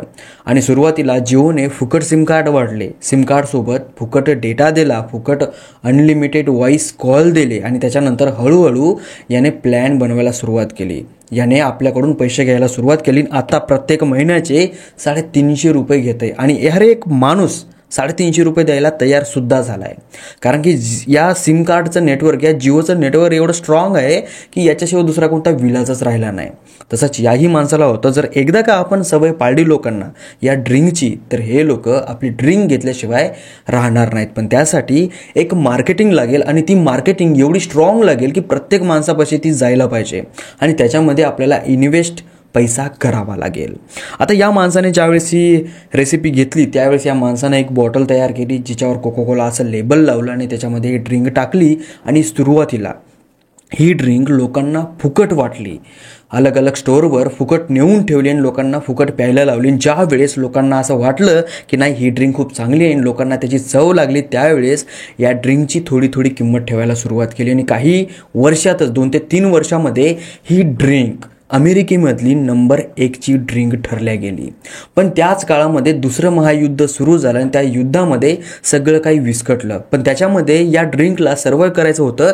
त्यामुळे या ड्रिंकचा जो काही मालक होता त्याने एक निर्णय केला की युद्धामध्ये जे सैनिक युद्ध लढत आहेत त्यांना आपण आपले ड्रिंक फुकट पाजूयात एका एनर्जी ड्रिंकप्रमाणे, जेणेकरून आपली जी ड्रिंक आहे ही चलत राहील आणि या ड्रिंकचं जे महत्त्व आहे आपल्या अमेरिकी सरकारला सुद्धा समजण्यात येईल. आणि तसंच झालं. अमेरिकेमध्ये जे पण सरकार होतं त्याला असं वाटायला लागलं की बाबा या ड्रिंकचा जो मालक आहे आपल्या सैनिकांना एनर्जी ड्रिंक फुकट देतोय, तर ही ड्रिंक आपल्या देशभक्त असल्याचं म्हणजे जे प्रमाण आहे ते देतीये. मग दुसरं महायुद्ध झाल्याच्या नंतर आपला जो देश होता, आपल्या या भारतामध्ये कोकाकोलाने निर्णय घेतला की भारतामध्ये जायचं आणि आपली ड्रिंक तिथं सुद्धा सेल करायची. आणि कोकाकोला भारतामध्ये आला. त्याच्यानंतर भारतामध्ये अशी एकही ड्रिंक नव्हती जे की कोकाकोलाला बीट करू शकेल. त्यामुळं कोकाकोलाने आपल्या भारताच्या या बाजारपेठेमध्ये आपले पाय जमवले. आणि ही गोष्ट ना सरकारच्या लक्षामध्ये आली की बाबा बाहेरचे जे ब्रँड आहेत ते आपल्या देशामध्ये येत आहेत, पैसा कमावत आहेत आणि आपल्या देशामधून पैसा घेऊन त्यांच्या देशामध्ये जात आहेत. त्यावेळेस इंदिरा गांधी सत्तेमध्ये होती, तर त्यांनी एक नियम लागू केला की जे परकीय ब्रँड आहेत, जी परकीय वस्तू आहेत, त्यांनी आमच्या देशामध्ये राहू नये, त्यांनी त्यांच्या देशामध्ये जाऊन व्यवसाय करावा. आणि जर त्यांना आमच्या देशामध्ये व्यवसाय करायचा तर त्यांनी आम्हाला 60% यामधली रक्कम द्यावी लागेल. जे उरलेले 40% आहेत ते त्यांनी त्यांचे घेऊन जावेत. पण जे कोकाकोलाचे फाउंडर होते ते म्हणले की बाबा नाही, आम्ही तुम्हाला बॉटलीच्या मागचे 60% देण्यासाठी तयार आहोत, पण जी आमची रेसिपी आहे, जी आमची करण्याची प्रक्रिया आहे आणि दुसरे काही मार्ग आहे त्याच्यामधले आम्ही तुम्हाला तेवढे टक्के देऊ शकत नाहीत. मग याच्यावर यांचा जो निर्णय आहे ना तो थोडासा स्टेबल राहिला.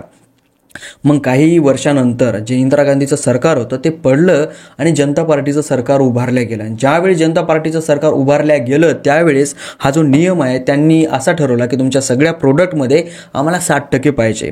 पण त्यावेळी जे उद्योगपती जॉर्ज फर्नांडिस होते त्यांनी एक हट्ट धरला की नाही, तुम्ही असं म्हणतायत की आमची रेसिपी आम्ही तुम्हाला देऊत, तर असं आम्हाला अजिबात मान्य नाही. काही जरी झाली तरीही आमची रेसिपी भारतीयांच्या हाती आम्ही लागू देणार नाही. पण या टायमापर्यंत भारताचं जे मार्केट आहे ते पूर्णपणे कोकाकोलानं कव्हर केलेलं होतं.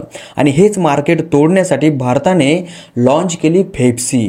आणि यावेळेस ज्यावेळेस हा उद्योगमंत्री जॉर्ज काय नाव आहे फर्नांडिस यांनी असा हट्ट धरला, यावेळेस यांना आपलं कोकाकोलाचं सगळं सामान बांधावं लागलं आणि भारतामधून बाहेर निघावं लागलं. आता कोकाकोलाची जी जागा होती ती भरण्यासाठी भारताने 777 ही ड्रिंक लॉन्च केली.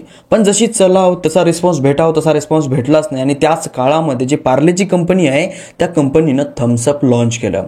आता 777 पेक्षा थम्सअप पॉप्युलर व्हायला लागलं आणि ते थम्सअप पॉप्युलर झाल्यामुळं जे 777 आहे ते एकदम असं घाट्यामध्ये यायला लागलं. आणि त्याच काळामध्ये परत एकदा इंदिरा गांधी सत्तेमध्ये आली. ज्यावेळेस इंदिरा गांधी सत्तेमध्ये आली त्यावेळी जे 777 ब्रँड होता जो भारताने काढलेला होता तो पूर्णपणे बंद करण्यात आला आणि त्यासोबतच काही ब्रँड भारतामध्ये अजून निर्माण झाले जसं की लिम्का, पेप्सी आणि थम्सअप हे चालू झाले. आणि ज्यावेळेस इंदिरा गांधी सत्तेमध्ये आले त्याच्यानंतर परत कोका कोलाने ठरवलं की आपण परत भारतामध्ये जायचं आणि आपलं मार्केट गाजवायचं. पण यावेळेस कोका कोलाने एक टॅक्ट आपल्या हातामध्ये घेतली आणि ती टॅक्ट इतकी भारी होती की आजपर्यंत कोका कोलाला कुणीही बीट करू शकत नाही. आणि आजही आपल्या भारतामध्ये जे मार्केट आहे कोल्ड्रिंक्सचं, सॉफ्ट कोल्ड्रिंक्सचं, त्यापैकी 60% मार्केट कोका कोला जवळ आहे. आणि ॲक्च्युली हे जे कोका कोलाजवळ मार्केट आहे ना हे निव्वळ कोका कोला या ब्रँडचं नाही आहे. कारण की या ब्रँडनं भारतामध्ये येण्याच्या अगोदर भारतामध्ये जितके पण सॉफ्ट कोल्ड्रिंकचे ब्रँड होते त्या सगळ्यांना विकत घेतलं आणि नंतर भारतामध्ये एंट्री केली. म्हणजे जे लोकांना आवडते ते पण यांचाच ब्रँड आणि जो यांचा ब्रँड आहे तो पण यांचाच ब्रँड. आणि आज या टाईमला 60% मार्केट कोका कोलाच्या जवळ आहे. तरी पण कोका कोलाबद्दल इतके शत्रू होते आणि इतक्या काही अशा घटना घडल्या की त्या घटनांना साफ करत करत आता कोका कोला त्याची इमेज क्लिअर केलेला आहे. तुम्हाला माहिती असेल की केरळमध्ये एक कारखाना होता, त्याचं नाव एक मिनिट मी सांगतो, प्लाचीमाडामध्ये कारखाना होता त्याचा कोका कोला बनवण्याचा आणि ही घटना आहे 2003ची. तर त्यावेळेस कोका कोलावर एक ॲलिगेशन लागलं होतं की यांच्या कोका कोलामध्ये कीटकनाशक मिसळवलेलं आहे आणि त्याच्यामुळं लोकांना हानी पोहोचते. तर ती केस त्यांच्यावर लागली होती. जे आजूबाजूचा परिसर होता, आजूबाजूचे जे गावचे लोक होते त्यांनी सुद्धा कोका कोलाच्या कारखान्यावर बंदी घातली होती आणि त्यांनी सुद्धा तक्रारी नोंदवल्या होत्या की या कारखान्यामुळं आमच्या परिसरामध्ये घाण होतीये, कचरा पडतोय, वातावरण प्रदूषित होतं. या कोका कोलाच्या कंपनीमधून जे पण पाणी बाहेर येतं ते आमच्या नद्या पाण्यांचं पाणी खराब करतं. आणि कोका कोला कंपनी जे आजूबाजूला 11 बोरवेल घेतलेले आहेत त्या बोरवेलच्या माध्यमातून आमच्या गावांमधलं पाणी उपसू घेत आहेत. आणि त्या काळामध्ये कोका कोलावर इतक्या कारवाया झाल्या होत्या की बघायचं कामच नाही.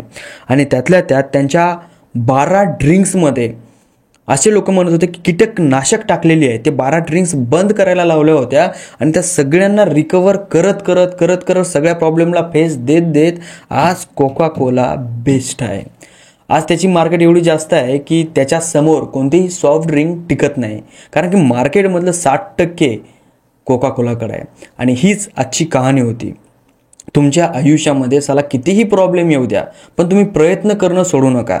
आणि असं नाही की प्रॉब्लेम येत नाहीत म्हणून. जे माणूस वेगाने समोर जातो ना त्या माणसाच्या वाटेमध्ये काही ना काही प्रॉब्लेम येतात, काही ना काही अडथळे येतातच. आणि जर तुमच्या डोक्यामध्ये असेल की यार मला असं करायचं आहे, मला असं केलं पाहिजे, तर ते तुम्ही करा. वेळ गेल्याच्या नंतर काहीही फायदा नाही. कारण तुमच्या डोक्यामध्ये जी आयडिया आहे ती आयडिया दुसऱ्याच्या डोक्यामध्ये जायला जास्त काही फार उशीर लागत नाही. तर आजची ही स्टोरी आवडल्याच्या नंतर स्टोरीला लाईक करा, चॅनलला सबस्क्राईब करा. आणि तुम्हाला जर या स्टोरीपासून काही शिकायला भेटलं असेल तर कमेंट बॉक्समध्ये नक्की सांगा. आता ही माझी पहिली स्टोरी आहे आणि अशा प्रकारची स्टोरी मी पहिल्यांदा बनवलेली आहे. त्यामुळे स्टोरी जमली न जमली, सांगता आली न आली, यामध्ये मी माझा स्वतःच कन्फ्यूज आहे. आणि वरून लाईट इतकी परेशान करू लागली की बघायचं कामच नाही. 2 मिनटं 3 मिनटं केलं रेकॉर्ड की लाईट जाय, 2 मिनटं 3 मिनटं केलं रेकॉर्ड की लाईट जाय. एक ती लिंक तुटायची. त्यामुळे स्टोरी सांगता आली किंवा नाही आली मला माहिती नाही. स्टोरी जर जमली असेल तर प्लीज थोडा सपोर्ट दाखवा. आणि या चॅनलवर अशाच प्रकारच्या स्टोऱ्या मी घेऊन येणार आहे जेणेकरून आपल्याला त्याच्यापासून काहीतरी शिकायला भेटलं पाहिजे. आणि तुम्हाला माहीतच आहे आपलं हॉरर स्टोरीज एक दुसरं चॅनल आहे, तिथंही जाऊन तुम्ही बघू शकता. तिथं फक्त आणि फक्त मनोरंजन होतं. ज्यांना हॉरर स्टोरी पसंत आहेत त्यांनी तिथं जाऊन ऐकाव्यात आणि ज्यांना रिअल बेस मोटिवेशनल स्टोरीज पसंत आहेत तर त्यांनी या चॅनलवर यावं. चला तर भेटूया समोरच्या स्टोरीमध्ये. तोपर्यंत नमस्कार. राम रामो मंडळी. आज आपल्याकडं अकोला जिल्ह्यामधून अकोट या गावातून स्टोरी आली आहे. स्टोरी पाठवणाऱ्या व्यक्तीचं नाव रोहित मकोडे असं आहे. आणि ही जी स्टोरी आहे ही पूर्णपणे सत्य स्टोरी आहे. आणि या स्टोरीची नोंद आजही पोलीस स्टेशनमध्ये नोंदवलेली आहे. म्हणजे या स्टोरीमध्ये जे काही घडलं आहे त्याची नोंद आजही पोलीस स्टेशनमध्ये आहे. आणि ही जी पूर्ण स्टोरी आहे ही 1999 घडलेली स्टोरी आहे. आता स्टोरी फार भयानक आहे. स्टोरी सुरू करायच्या अगोदर एक माझं छोटंसं निवेदन आहे. मंडळी, जसं तुम्ही मला या चॅनलवर रिस्पॉन्स देता, मला या चॅनलवर तुम्ही मला प्रेम देता, मी त्याचा खूप जास्त आभारी आहे. आणि तुमचे हे उपकार मी माझ्या अख्ख्या आयुष्यामध्ये कसेच विसरणार नाही. तुम्ही म्हणजे माझं एक देव असल्यासारखे आहात. तुम्ही आहात तर मी आहे, आणि तुम्ही आहात तर माझं काम आहे. मी तुमच्यासाठी काहीतरी एक नवीन प्रयोग करण्याचा प्रयत्न करतोय, जेणेकरून त्याच्यामधून आपल्याला काही शिकायला भेटलं पाहिजे. एक असं नॉलेज की काही माणसं थकतात, दमतात, काय करायचं असतं पण हिंमत लागत नाही. त्यासाठी मी माझं एक दुसरं चॅनल ओपन केलं आहे, ज्याच्यावर मी काही अशा स्टोऱ्या अपलोड करतोय ज्या की पूर्णपणे रिअल आहेत. आणि त्या स्टोऱ्या अशा माणसांच्या, अशा लोकांच्या किंवा असल्या स्टोऱ्या आहेत की त्यांच्याकडं बघून आपण काहीतरी शिकू शकतो. एका नव्या पद्धतीमध्ये तुमच्यासमोर मांडण्याचा मी प्रयत्न करतोय. जर तुम्हाला त्या स्टोऱ्या ऐकायला आवडत असतील तर प्लीज माझ्या दुसऱ्या चॅनलला सुद्धा भेट द्या. आणि जर त्याच्यावर टाकलेल्या स्टोऱ्या तुम्हाला आवडल्या तर प्लीज या चॅनलवर जसं प्रेम देत आहे ना, तसंच प्रेम त्यासुद्धा चॅनलवर मला देण्याचा प्रयत्न करा. कारण तुमचं प्रेम हे माझ्यासाठी खूप जास्त महत्त्वाचं आहे. आता त्या चॅनलची लिंक मी खाली डिस्क्रिप्शनमध्ये सुद्धा देतो, किंवा या व्हिडिओच्या टायटलच्या शेवटला सुद्धा त्या चॅनलला मी टॅग करतो. आता माझं बोलणं जरासं इथंच थांबवतो आणि मी माझ्या स्टोरीला सुरुवात करतो. तर गोष्ट आहे 1999 या वर्षाची. अकोटमध्ये एक धम्मा नावाचा माणूस होता, आणि तो माणूस त्या गावामधला खूप प्रसिद्ध माणूस होता. आता त्या माणसापाशी ना लोक म्हणायचे की काहीतरी अलौकिक शक्ती आहे, जो की जे लग्नाच्या अगोदर मेलेले काही आत्मे, म्हणजे मेलेले काही माणसं असतात ज्यांना आपण मुंजा असं म्हणतो, तो माणूस त्या मुंजांना आपल्या जवळ बोलवायचा, आपल्या ताकदीनं आपल्या शरीरामध्ये सामावून घ्यायचा. आणि तो माणूस असा होता की त्याच्याकडं कोणतंही काम आलं की तो रात्रीच्या वेळेस काम करायचा. आणि त्यावेळेस तो माणूस त्या मुंजांना बोलवायचा, ज्या मुंजांना आपल्याजवळ घेतलेलं होतं त्यांना, आणि त्यांना ते काम करायला लावायचा. एका रात्री म्हणजे कितीही मोठं काम असू द्या, म्हणजे एका रात्रीमध्ये कितीही मोठं काम असू द्या, तो एका रात्रीत फायनल करायचा. अशा प्रकारचा तो माणूस होता. आता ही असले प्रकार आणि असल्या घटना जास्त करून माझ्यासमोर तर काही जास्त घडल्या नाहीत, पण कसं आहे त्या गावामध्ये हे सगळं घडलेलं आहे. आणि शेवटला जे काय होतं ना त्याची नोंद पण पोलीस स्टेशनमध्ये आहे. आणि या माणसासोबत जो काय प्रकार होतो ना तो एवढा भयानक होतो की खूप खतरनाक पद्धतीनं. ते म्हणतात ना की जर कोण्या गोष्टीचा अतिरेक आपण केला तर ती गोष्ट आपल्यावर हुरपाटून येते, आपल्याला महागात पाडते. तसंच या धम्मा नावाच्या माणसासोबत होतं. आता जो हा धम्मा माणूस होता याचा बिझनेसच ते होता. दिवसभर आराम करायचा, सण झोपायचं, खायचं प्यायचं आणि आपलं जीवन जगायचं. गावामधला एखादा लग्नाच्या अगोदर माणूस मेला की त्याला स्मशानभूमीमध्ये नेत, त्याची पूजा करत, त्याचा अंतिम संस्कार करत, आणि नंतर ते सगळेजण घरी यायचे. आणि ज्या दिवशी त्या माणसाला त्या स्मशानभूमीमध्ये नेऊन पुरलं, त्या दिवशी म्हणजे त्या रात्री हा धम्मा नावाचा माणूस तिथं जायचा, आणि ज्या जागेवर पुरलेलं असायचं त्याला त्याच्या वर बसायचा, आणि थोडी तंत्रमंत्र विद्याने तो त्या माणसाची आत्मा, ज्याला आपण मुंजा असं म्हणतो, तो त्याच्या ताब्यात घ्यायचा. असं करून करून त्याने खूप असे मुंजे जमा केलेले होते. आणि त्याच्याकडे एक काम जायचं. प्रत्येक शेतकरी, प्रत्येक माणूस ज्याचं शेत खूप मोठं आहे, काम खूप मोठं आहे, त्याला दुसरं कोणी भेटत नाही, तर तो त्या धम्माकडे जायचा आणि त्याला म्हणायचा की बाबा आमच्या शेती असं काम आहे, तू काम करतो का? तर तो म्हणायचा हां ठीक आहे, मी करून जाईल. आणि तो काम बेसिक करायचा, जसं की शेतामधले दगड उचलून फेकणं, किंवा कचरा जमा करणं, किंवा झाडं कापणं, किंवा कोणते खांबं रवणं, किंवा काही वेगळं करणं. तो असा काम करायचा. आणि त्याच्या कामाचा ना एक पद्धत होती, म्हणजे कामाची पद्धत होती. त्याच्या पद्धत अशी की तो नेहमी रात्रीला काम करायचा, रात्री 12 ते 3 वाजेपर्यंत, 2-3 घंट्यामध्ये. आणि तो काम असं करायचा की 2-3 दिवसाचं पुरल असं काम तो या 2-3 घंट्यामध्ये करायचा रात्रीला. आणि हा चमत्कार ना पूर्ण गावामध्ये सगळ्यांना माहिती होता. तर सगळे गावकरी ना असे त्याला भ्यायचे, किंवा त्याच्यापासून थोडं दूर राहण्याचा प्रयत्न करायचे. आणि जे त्याला भ्यायचे नाही ते म्हणायचे की यार याच्यामध्ये काहीतरी चमत्कारिक गोष्ट आहे, आणि हा आपले कामं करून देतोय, तर चांगलीच गोष्ट आहे. आणि गावातल्या लोकांना हेही माहिती होतं की हा माणूस मुंजांना आपल्या कंट्रोलमध्ये ठेवतो. तर होत असं होतं की त्याला लोक काम द्यायचे आणि तो ज्यांनी त्याला काम दिलंय त्यांच्याकडे 3 वस्तू मागायचा. पहिली गोष्ट म्हणजे दही, 3 किलो दही, त्याच्यानंतर गहू 3 किलो गहू आणि त्याच्यानंतर 3 किलो तांदूळ, असं 3-3 किलो असं अलग अलग मागायचा, तांदूळ, दही आणि गहू. आणि ज्यांनी काम सांगितलं त्यांच्या शेतामध्ये जायचं, याचं पीठ करून तांदूळ शिजवायचा, गहू दळायचा, त्यांचे उंडा चुरायचा आणि जे दही आहे ते एका डब्यामध्ये ठेवायचा. तिथं गेल्याच्या नंतर तो छोट्या छोट्या बाहुल्या बनवायचा आणि त्या बाहुल्याच्या माध्यमातून तो मुंज्यांना बोलवायचा रात्रीच्या वेळेस. आणि जे काम त्याला शेतकऱ्याने सांगितलेलं असतं तो काम त्या मुंज्यांच्या हातून करायला लावायचा. मग एक दिवस असा येतो की धम्माकडं एक काम येतं झाडं कापण्याचं आणि ते काम फार मोठं असतं. धम्माला तो माणूस म्हणतो की बाबा तू जर मला हे काम करून दिलं तर तुला मी पैसा खूप जास्त देईल. धम्मा म्हणला की हा काय प्रॉब्लेम नाही, मी काम करून देईल. कारण की धम्माला माहिती होतं आपण मुंज्यांना बोलवायचं आणि बोलवल्याच्या नंतर यांचं जे काम आहे पूर्ण करून द्यायचं आणि आपण फ्री, आपल्याला काय फक्त बोलवायचं, त्यांना खाऊ घालायचं आणि निघले घराला आपण. आता धम्माने रोजच्या प्रमाणे आज ते काम घेतलं, शेतामध्ये गेला, त्या माणसाजवळून 3 किलो गहू घेतले, 3 किलो तांदूळ घेतले आणि 3 किलो दही घेतलं. गहू दळून आणले, तांदूळ शिजवले आणि तो शेती गेला. शेती मध्यरात्री गेल्याच्या नंतर तो एका शेतामध्ये, ज्या शेतामध्ये त्याला काम करायचं होतं, एकदम सेंटरला बसला. पूजा वगैरे केली त्यानं. त्या गव्हाचं जे पीठ आणलेलं होतं त्याचा उंडा चुरला, त्याच्या छोट्या छोट्या बाहुल्या केल्या आणि बाहुल्या केल्याच्या नंतर त्या एका लाईनमध्ये ठेवल्या. 7-8 बाहुल्या केल्या त्याने आणि त्याची पूजा करायला लागला, मंत्र वाचायला लागला. आता जे तिथलं वातावरण आहे ते एकदम असं बदलायला लागलं, कारण की यावेळेस धम्मा 1 किंवा 2 मुंज्याला बोलवत नव्हता, तो 7 ते 8 मुंज्यांना बोलावत होता की बाबा काम खूप मोठं आहे आणि एवढं काम पटकर करायचं. आणि त्यांनी त्या 7 ते 8 मुंज्यांसोबत काम करण्यासाठी कुऱ्हाडी सुद्धा आणून ठेवलेल्या होत्या. तर धम्मा पूजापाठ करायला लागला. वातावरण अचानक बदललं, आकाशामध्ये विजा कडकडायला लागल्या, वारं सुटायला लागलं. धम्माला पण थोडी भीती वाटायला लागली, पण धम्माला माहिती होतं की आपण एवढं सगळं जे करतोय आणि एवढं सगळं करायच्या पाठीमागे जे आपण त्यांना बोलवते तर एवढं सगळं तर तो होणारच. मग काही वेळाच्या नंतर मुंजे आले. मुंजे आल्याच्या नंतर प्रत्येकाजवळ कुऱ्हाड दिली आणि धम्माने त्यांना काम सांगितलं की जितके पण झाडं दिसतात ते सगळे झाडं तोडायचे. आता 7 ते 8 मुंजे होते. धम्माने त्याला काम सांगितलं, काम सुरू झालं. काम झाल्याच्या नंतर जे मुंजे असतात ते धम्मापाशी येतात आणि प्रत्येक वेळेस ज्या वेळेस काम होतं त्यावेळेस धम्मा एक काम करायचा की जे दही आणि तांदूळ आहेत हे कालवायचं आणि त्या मुंज्यांना खायला द्यायचा. मुंजे ते दही तांदूळ खायचे आणि त्यांचे ते निघून जायचे. असं रेग्युलर व्हायचं.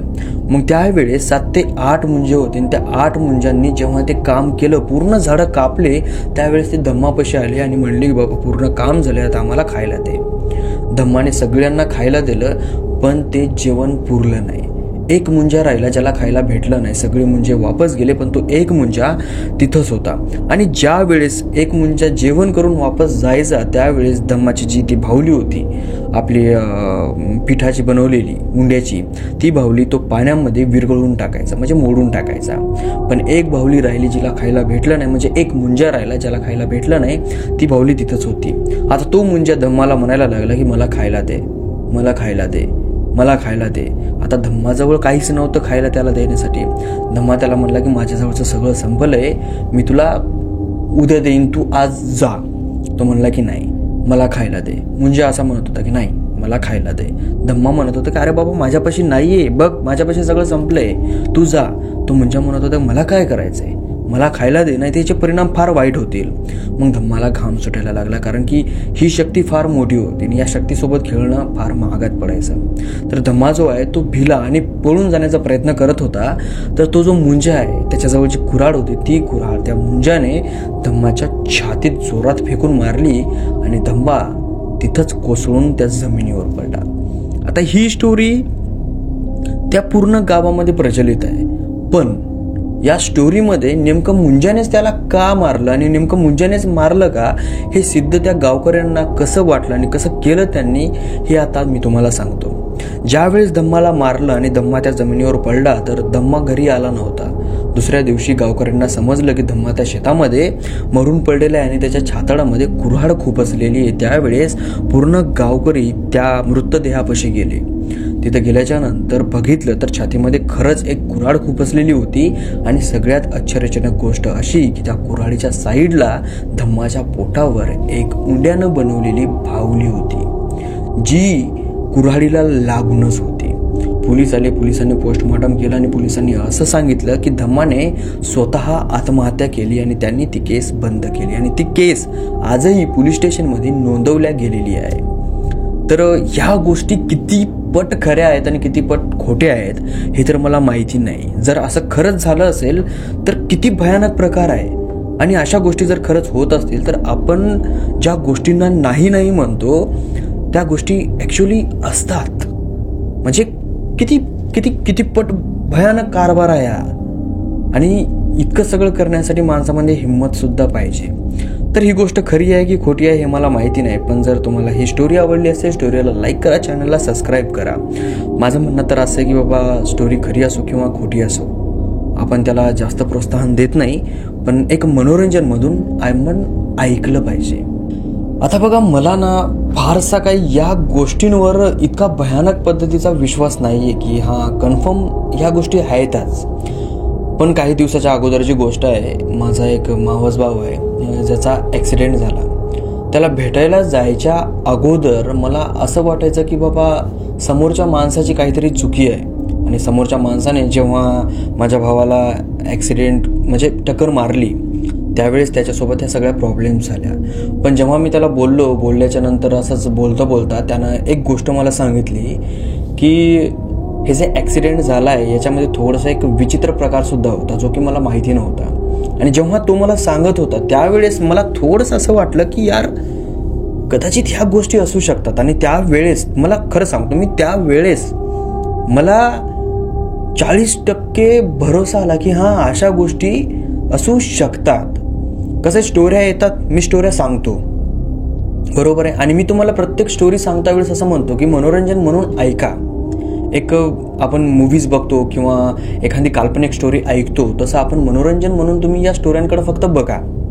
पण मी असं सांगत नाही की तुम्ही जास्त विश्वासच करा म्हणून, पण त्यावेळेस मला ना 40% विश्वास पटला. आता त्याच्या मागचे मी काही कारणही सांगतो की मला विश्वास का पटला म्हणून. तो जो माझा मावस भाऊ आहे तो कसा अनपढ वगैरे काही नाही, मॉडर्न आहे, थोडा स्टायलिश आहे, थोडा चांगला पण आहे आणि तो बुद्धिमान सुद्धा आहे. तो प्रत्येक गोष्ट विचार करून करतो, प्रत्येक माणसाला तो विचार करून बोलतो आणि चांगल्या पद्धतीने तो राहतो. असं नाही की तो अंधश्रद्धाळू आहे म्हणून, नाही, अंधश्रद्धाळू तो नाही आहे. पण त्याचं बोलणं, त्याचं ते वागणं आणि त्याचं ते सांगण्याची टेक्निक आणि त्याच्यासोबत जे झालंय ते मला जेव्हा कळालं त्यावेळेस मला असं वाटलं की खरंच हे बरोबर आहे. आता तुम्ही विचार करा ना की समजा एक असा माणूस आहे जो की मॉडर्न आहे, या जमान्यामधला माणूस आहे तो, आणि तो अचानक जर अशा पद्धतीनं काय करायला लागला, अशा पद्धतीनं वागायला लागला आणि तो स्वतः माणूस म्हणतो की मला काय माहीतच नाहीये, तर काय वाटणार आहे. बघा ही जी घटना आहे ना ही तामशाकडे जाता वेळेस एक छोटासा घाट लागतो, त्या घाटामध्ये घडलेली घटना आहे. तिथले लोक असे म्हणतात की त्या घाटामध्ये ज्या जागेवर माझ्या भावाचा ॲक्सिडेंट झाला होता त्या जागेवर काहीतरी अशी गोष्ट आहे किंवा काहीतरी अशी शक्ती आहे की त्या जागेवर नेहमी ॲक्सिडेंट होतात आणि त्या जागेवर जितके पण लोकांचे ॲक्सिडेंट झाले त्यातलं एकही माणूस जिवंत वाचला नाही, मग ते कोणीही असो. पण याचं काय म्हणावं, देवाची कृपाच म्हणावं किंवा आयुष्य राहिलं असेल ते म्हणावं. पण ते हा पण आता ज्या परिस्थितीमध्ये हा आहे ना ती परिस्थिती फार बेकार आहे, इतकी की खूप भयानक. त्याचा जो हा पूर्ण हात आहे ना हा काम करत नाही, एकदम असा हडकुळ हात झालेला आहे, एकदम तो त्याच्यामध्ये जीवच राहिला नाही असा हात त्याचा झालेला आहे. त्याच्या दोन्ही पायाच्या नसा काढून त्याच्या या हातामध्ये टाकलेल्या आहेत, इथली नस काढून सुद्धा इथे टाकलेली आहे सुद्धा, तरी सुद्धा त्याचा हात काम करत नाही. इतकं सगळं भयानक त्याच्यासोबत झालंय की त्याला गेल्याच्या नंतर असं बघावं असं वाटत नव्हतं, इतकं सगळं खतरनाक त्याच्यासोबत हा सगळा प्रसंग झालाय. तर तो सांगत होता की ज्या जागेवर माझा ॲक्सिडेंट झाला त्या जागेवर आजपर्यंत जितके पण ॲक्सिडेंट झाले त्यापैकी एकही माणूस जिवंत राहिला नाही आणि आजपर्यंत त्याच जागेवर सगळ्यात जास्त ॲक्सिडेंट होतात. बघा खूप काही असे रस्ते आहेत ज्या रस्त्यांवर एखादी पर्टिक्युलर जागा असते ज्या जागेवर नेहमी ॲक्सिडेंट होतात आणि तिथं लोक मरतात. तिथे याचा ॲक्सिडेंट झाला आणि याच्या अगोदर याच्यासोबत एक घटना घडली, म्हणजे एक असं काही घडलं की याला माहीतच नाही की नेमकं काही झालं आणि काय नाही म्हणून. ज्यावेळेस असा ॲक्सिडेंट व्हायचा त्याच्या अगोदर अर्ध्या घंट्यानं याच्या आईचा फोन याला आला आणि याला म्हणलं की तू येतोयस ना घराकडं. तर हा म्हणलं की हां आई मी येतोय, आता घराकडंच निघलोय. तर हा फोन ठेवतो आणि निघतो. निघल्याच्या नंतर याला काहीच आठवत नाही. डायरेक्ट त्याचा ॲक्सिडेंट होतो आणि ॲक्सिडेंट झाल्याच्या नंतर याला तेव्हा कळतं ज्यावेळेस याला हॉस्पिटलमध्ये लोक नेऊ लागले त्यावेळेस की मला लोक नेत आहेत कुठंतरी म्हणून. असंही नाही की त्याला हॉस्पिटलमध्ये नेतात असंही कळत नाही त्याला, किंवा त्याला कुठलाही त्रास होत नाही की मला काहीतरी लागलंय म्हणून. नॉर्मली लोक उचलतात आणि हॉस्पिटलमध्ये घेऊन जातात. आणि ॲक्सिडेंट कसा झाला माहिती आहे, 40 ते 50ची स्पीड होती, फक्त 40 ते 50ची स्पीड होती. आणि ॲक्सिडेंट फक्त मोटरसायकल आणि मोटरसायकलचाच झाला होता. पण त्याच्यामध्ये याला इतका जास्त मार लागला जसं की एखाद्या 4 व्हीलरचा ॲक्सिडेंट एखाद्या मोटरसायकल सोबत होतो. एखादी 4 व्हीलर एखाद्या मोटरसायकलला कशी उडते तशा प्रकारचा ॲक्सिडेंट. आता याला हॉस्पिटलमध्ये नेऊ लागले त्यावेळेस याला फक्त समजलं की मला कुठेतरी लोक नेत आहेत. आणि तेव्हा तो बेहोश झाला. बेहोश झाल्याच्या नंतर जेव्हा त्याला असं होश आला ना त्यावेळेस याचं ऑपरेशन वगैरे झालेलं होतं. घरचे सगळे बसलेले होते आणि ते विचित्र प्रकारे याच्याकडे बघत होते. आता याला जी शुद्ध होती ती 1-2 दिवस नव्हती, 1-2 दिवसाच्या नंतर शुद्ध आली होती. तर तेव्हा तो उठला आणि उठल्याच्या नंतर आपल्या घरच्यांकडे बघतो तर घरचे याच्याकडे थोडे विचित्र प्रकारे बघत होते. ज्या रूममध्ये याला ठेवलं होतं त्या रूममध्ये जे आजूबाजूचे पेशंट होते ते सुद्धा याला विचित्र प्रकारे बघत होते. म्हणजे असं की एखादं माणूस असतो ना की त्याने काहीतरी केलेलं असतं आणि त्याच्याकडे आपण एका वेगळ्या नजरेनं बघतो तशा प्रकारे याच्याकडे बघायला लागले. मग हा म्हणला की यार मला तुम्ही असं का बघतायत. याच्या आईला वडिलाला याने विचारलं की मला तुम्ही असं का बघतायत आणि असं विचित्र प्रकारे का करताय, मला इतकं मार लागला कसा. तर त्याच्या वडिलांनी सगळं सांगितलं त्याला की बाबा तुला असं असं झालं, तू असा असा आला, तुला एवढा मार लागला. हा म्हणला की अरे माझी स्पीड फक्त 30, 40, 50ची होती, एवढ्या स्पीडमध्ये एवढं लागल तरी कसं. आता त्याचे आई वडील म्हणत होते की तुला कोण्या मोटरसायकलवाल्याने धडकवलं हे तुला माहिती आहे का. तो म्हणला नाही. बरं तू कसा पडला. तो मला माहितीच नाही. मला फक्त एवढं आठवतंय की तू ज्यावेळेस मला फोन केला होता, आईला म्हणला तू ज्यावेळेस मला फोन केला होता आणि मी तुला म्हणलो होतो की मी घराकडे यायलो, मला फक्त तेवढंच आठवतंय. आता याच्यासोबत ना दुसरा एक मित्र होता. आता त्याला काही झालेलं नव्हतं. तो याला म्हणला की त्याच्यानंतर आपण कम्प्लिटली अर्धा घंटा तिथं थांबलो आणि अर्ध्या घंट्याच्या नंतर निघलो आपण. अर्धा घंटा आपण गप्पा मारत बसलो होतो, अर्धा घंटा तो बोलत बसला होता. पण हा म्हणला की नाही तसं काहीच झालं नाही. फोन लावला, फोन ठेवला, डोळे बंद झाले, डोळे उघडे, मी हॉस्पिटलमध्ये. पण त्याचा मित्र म्हणतो की नाही अर्धा घंटा आपण तिथं होतो. आणि ॲक्सिडेंट झाल्याच्या नंतर एक नॉर्मल ॲक्सिडेंट होता. त्याच्यासोबतचा जो मित्र होता त्यालाही थोडासा मार लागला, त्याच्याही म्हणजे पाया वगैरे लागला. आणि ज्यांना दुसरीची मोटरसायकल होती जी याला धडकली होती त्याच्याही कमरेमध्ये थोडासा गॅप आला, पण त्यांना तेवढं लागलं नाही. पण सगळ्यात जास्त लागलं याला. हा म्हणतो की मला माहीतच नाही ॲक्सिडेंट झाला कसा, कोण ठोकलं येऊन काय केलं याला काहीच माहिती नाही. याला हे पण माहिती नाही की कोणत्या मोटरसायकलवाल्याने येऊन याला मारलं म्हणजे ठोकलं. तो स्वतः मोटरसायकलवाला समोरचा आला आणि तो म्हणला की भाऊ सॉरी माझ्यामुळे झालं आणि माझीच गलती होती, तू तर तुझ्या रस्त्याने जाऊ लागला. पण अचानक काय झालं मलाच कळालं नाही. हा म्हणला की यार मलाही कळालं नाही काय झालं ते. आता हे झाला तिथला प्रश्न. ज्यावेळेस हा हॉस्पिटलमध्ये याचे डोळे उघडले त्यावेळेस याच्या जवळचे आई वडील सांगत होते की तू काही येडाबिडा झालता काय. हा म्हणतो काय झालं, तू कसा वागत होता. हा म्हणतो अगं मी कुठं काय वागत होतो, मी माझे डोळे आत्ता ओपन झाले तर मी बघतो तर मी हॉस्पिटलमध्ये आहे, मी कुठं काय वागत होतो. तर त्याचे आई वडील त्याला म्हणतात की तू विचित्र भाषेमध्ये बोलत होता. कन्नडा, मल्याळम, उर्दू, ज्या भाषा नाही बोलायच्या त्या सगळ्या भाषा बोलत होता. जेव्हा तुला हॉस्पिटलमध्ये नेत होते त्यावेळेस तुला ॲम्ब्युलन्समध्ये टाकत होते त्यावेळेस तू ॲम्ब्युलन्सवाल्यांना विचित्र प्रकारे बोलायचा, इतक्या घाणेरड्या शिव्या द्यायचा की बघायचं कामच नाही. तुझ्या हाताला लागले, तुझ्या मानेला लागले, तुझ्या पायाला लागले तरी सुद्धा त्याचा तुला एक नव्हतं पडत. तू तुझे हातपाय आपटत होता जोरजोरामध्ये, तुला त्रास होत नव्हता, तू फक्त शिव्या देत होता. जे तुझ्याजवळ आलं त्याला शिव्या देत होता, जे तुझ्याजवळ आलं त्या शिव्या देत होत्या. आणि तू आपली मराठी भाषा तर विसरलाच होता. तू मल्याळम, कन्नडा, तेलुगू, उर्दू ह्या अशा अलग अलग भाषा बोलायला लागला. आणि एका मल्याळम माणसासोबत तू बोलला सुद्धा इतक्या स्पष्ट की आम्ही कन्फ्यूज. आणि तुझ्याजवळ जे पण जाईल, मी असो वडील असो, तू त्यांना शिवाय देऊ लागला, कलमा करू लागला, दूर व्हा म्हणू लागला. तू काहीच करत नव्हता. रात्रभर तू झोपत सुद्धा नव्हता. आजूबाजूला जे तुझ्या पेशंट पडले त्यांना विचार आणि सगळेजण म्हणतात की हा तू असा वागत होता म्हणून, तू असं करत होता म्हणून. आणि याला काहीच आठवत नाही. याचे डोळे उघडे आई वडील समोर, पण याच्या अगोदर जे झालं याला काहीच माहिती नाही. अजिबात. आणि ज्या वेळेस त्याचे आईवडील असं त्याला सांगत होते त्यावेळेस त्यानं मग एक प्रश्न केला की ठीक आहे, मग मी आता असं चांगला कसं आहे, आता मला का कळतंय?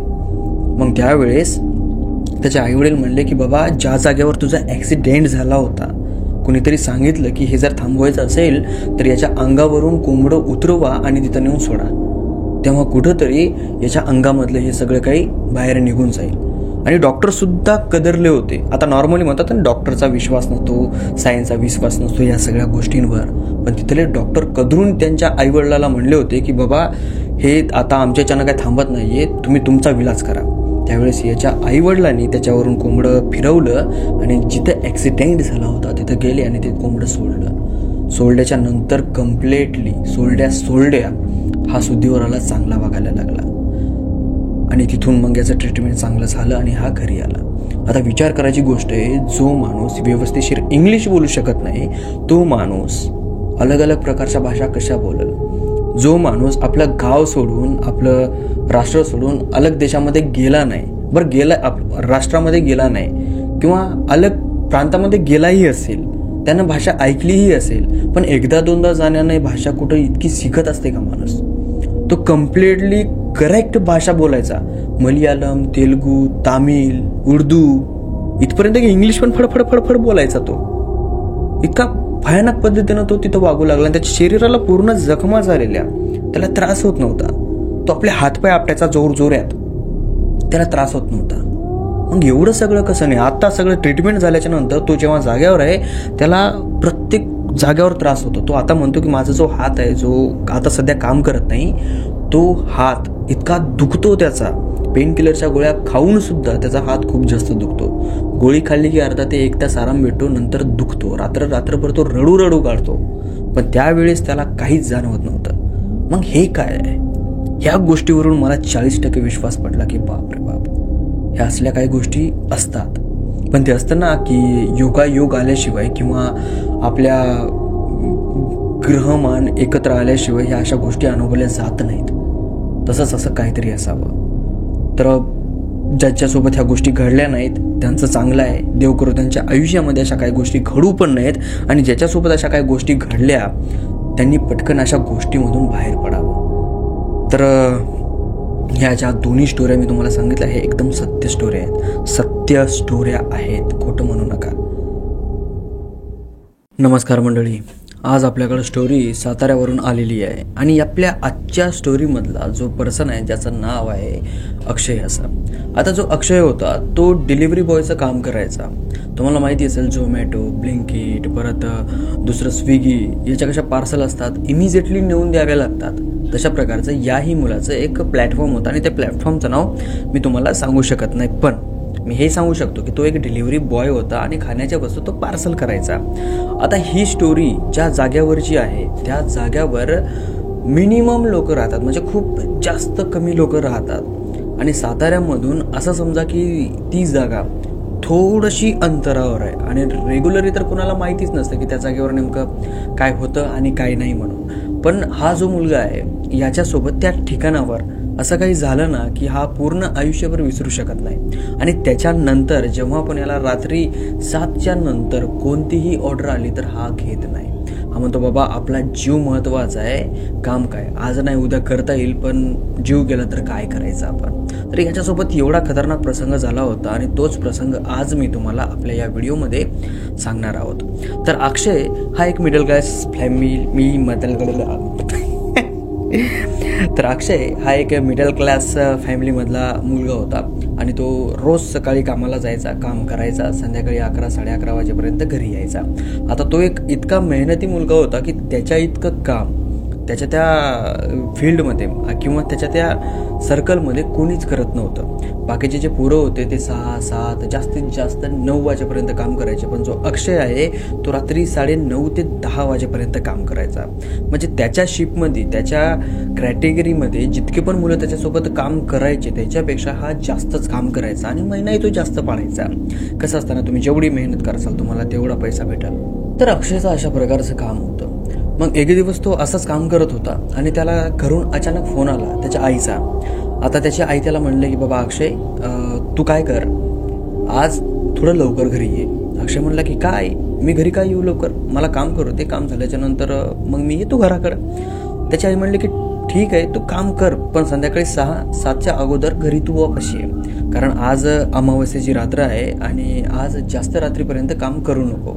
अक्षय म्हणलं की काय तू अंधश्रद्धेमध्ये विश्वास ठेवतेस, अशा या भूतापितांच्या गोष्टीमध्ये विश्वास ठेवते, तसं करू नको, मला काम करू दे चुपचाप. आता अक्षयची आई ही अक्षयची फार काळजी करायची. प्रत्येक अमावस्येला, प्रत्येक पौर्णिमेला त्याला फोन करायची, त्याला म्हणायची घरी ये. प्रत्येक जेव्हापासून तू इथं कामाला लागला होता तेव्हापासून ती त्याला प्रत्येक वेळेस फोन करायची आणि प्रत्येक वेळेस अक्षय हा तिचं वाऱ्यावर घेऊन जायचा आणि तिचं म्हणणं ऐकायचं नाही. आणि याही वेळेस अक्षयने ऐकलं नाही.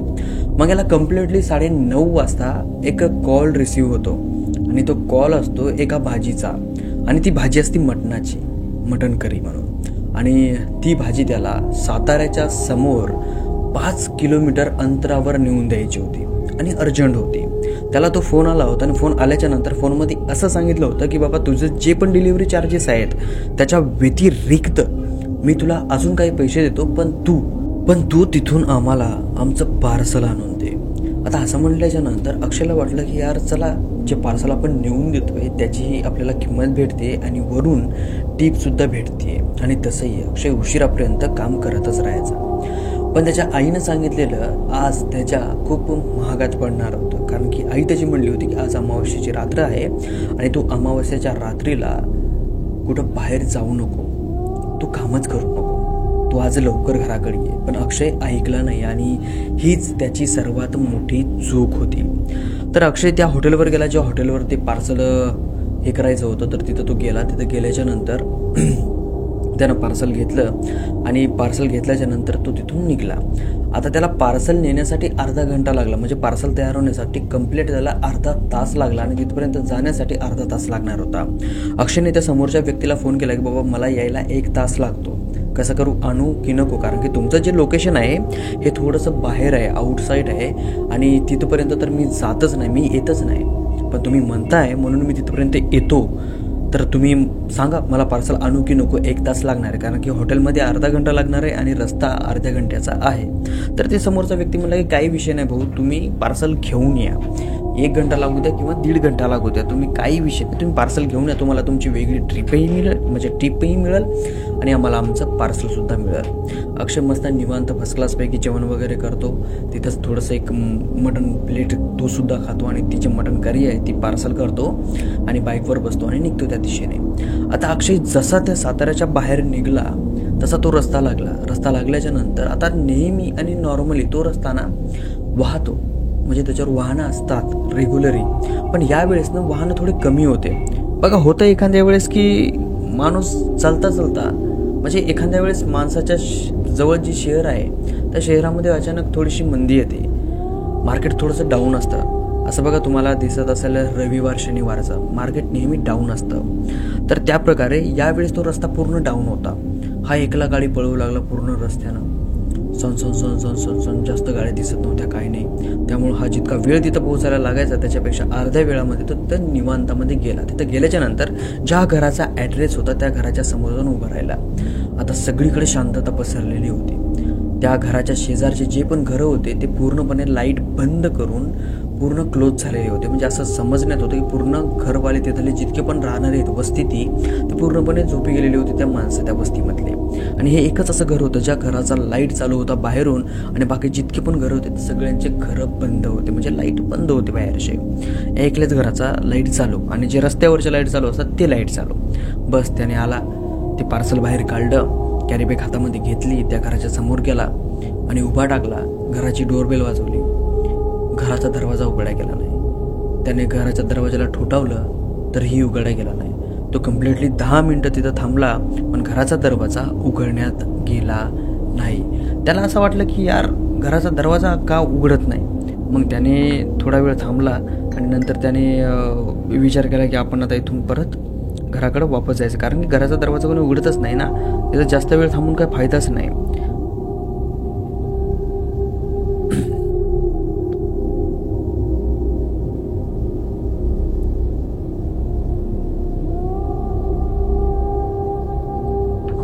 तर तो जसा वापस निघण्याचा प्रयत्न केला आपल्या गाडीवर बसणारच किक मारणारच की मागून दरवाजा उघडण्याचा आवाज त्याला आला.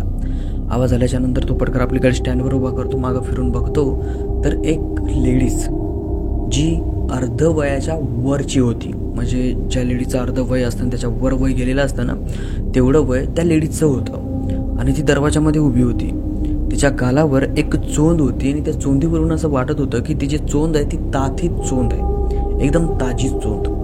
हा तिच्या जवळ जातो आणि तिच्या हातामध्ये पार्सल देतो. तिथे पार्सल हातामध्ये घेते आणि ते पार्सल तिथंच ओपन करते. ओपन केल्याच्या नंतर जी मटण करी आहे ती तिथं बिन भाकरीची खायला लागते. आणि ती अशा पद्धतीनं खाते की फार विचित्र पद्धतीने. तिचं जे खाणं आहे ना ते इतकं बेकार आणि इतकं ओशाळल्यासारखं होतं की जसं एखादं कुत्रं कसं कच्चं मांस खात आहे तशा प्रकारे ती स्त्री तिथं त्याच्या समोर मटण खात होती. तिला कळत नव्हतं. त्याचे केस सगळे विस्कटलेले होते, तिच्या शरीराचा स्मेल येऊ लागली, घाण वास येऊ लागला आणि तिच्या गालाला चोंदी लागलेल्या होत्या.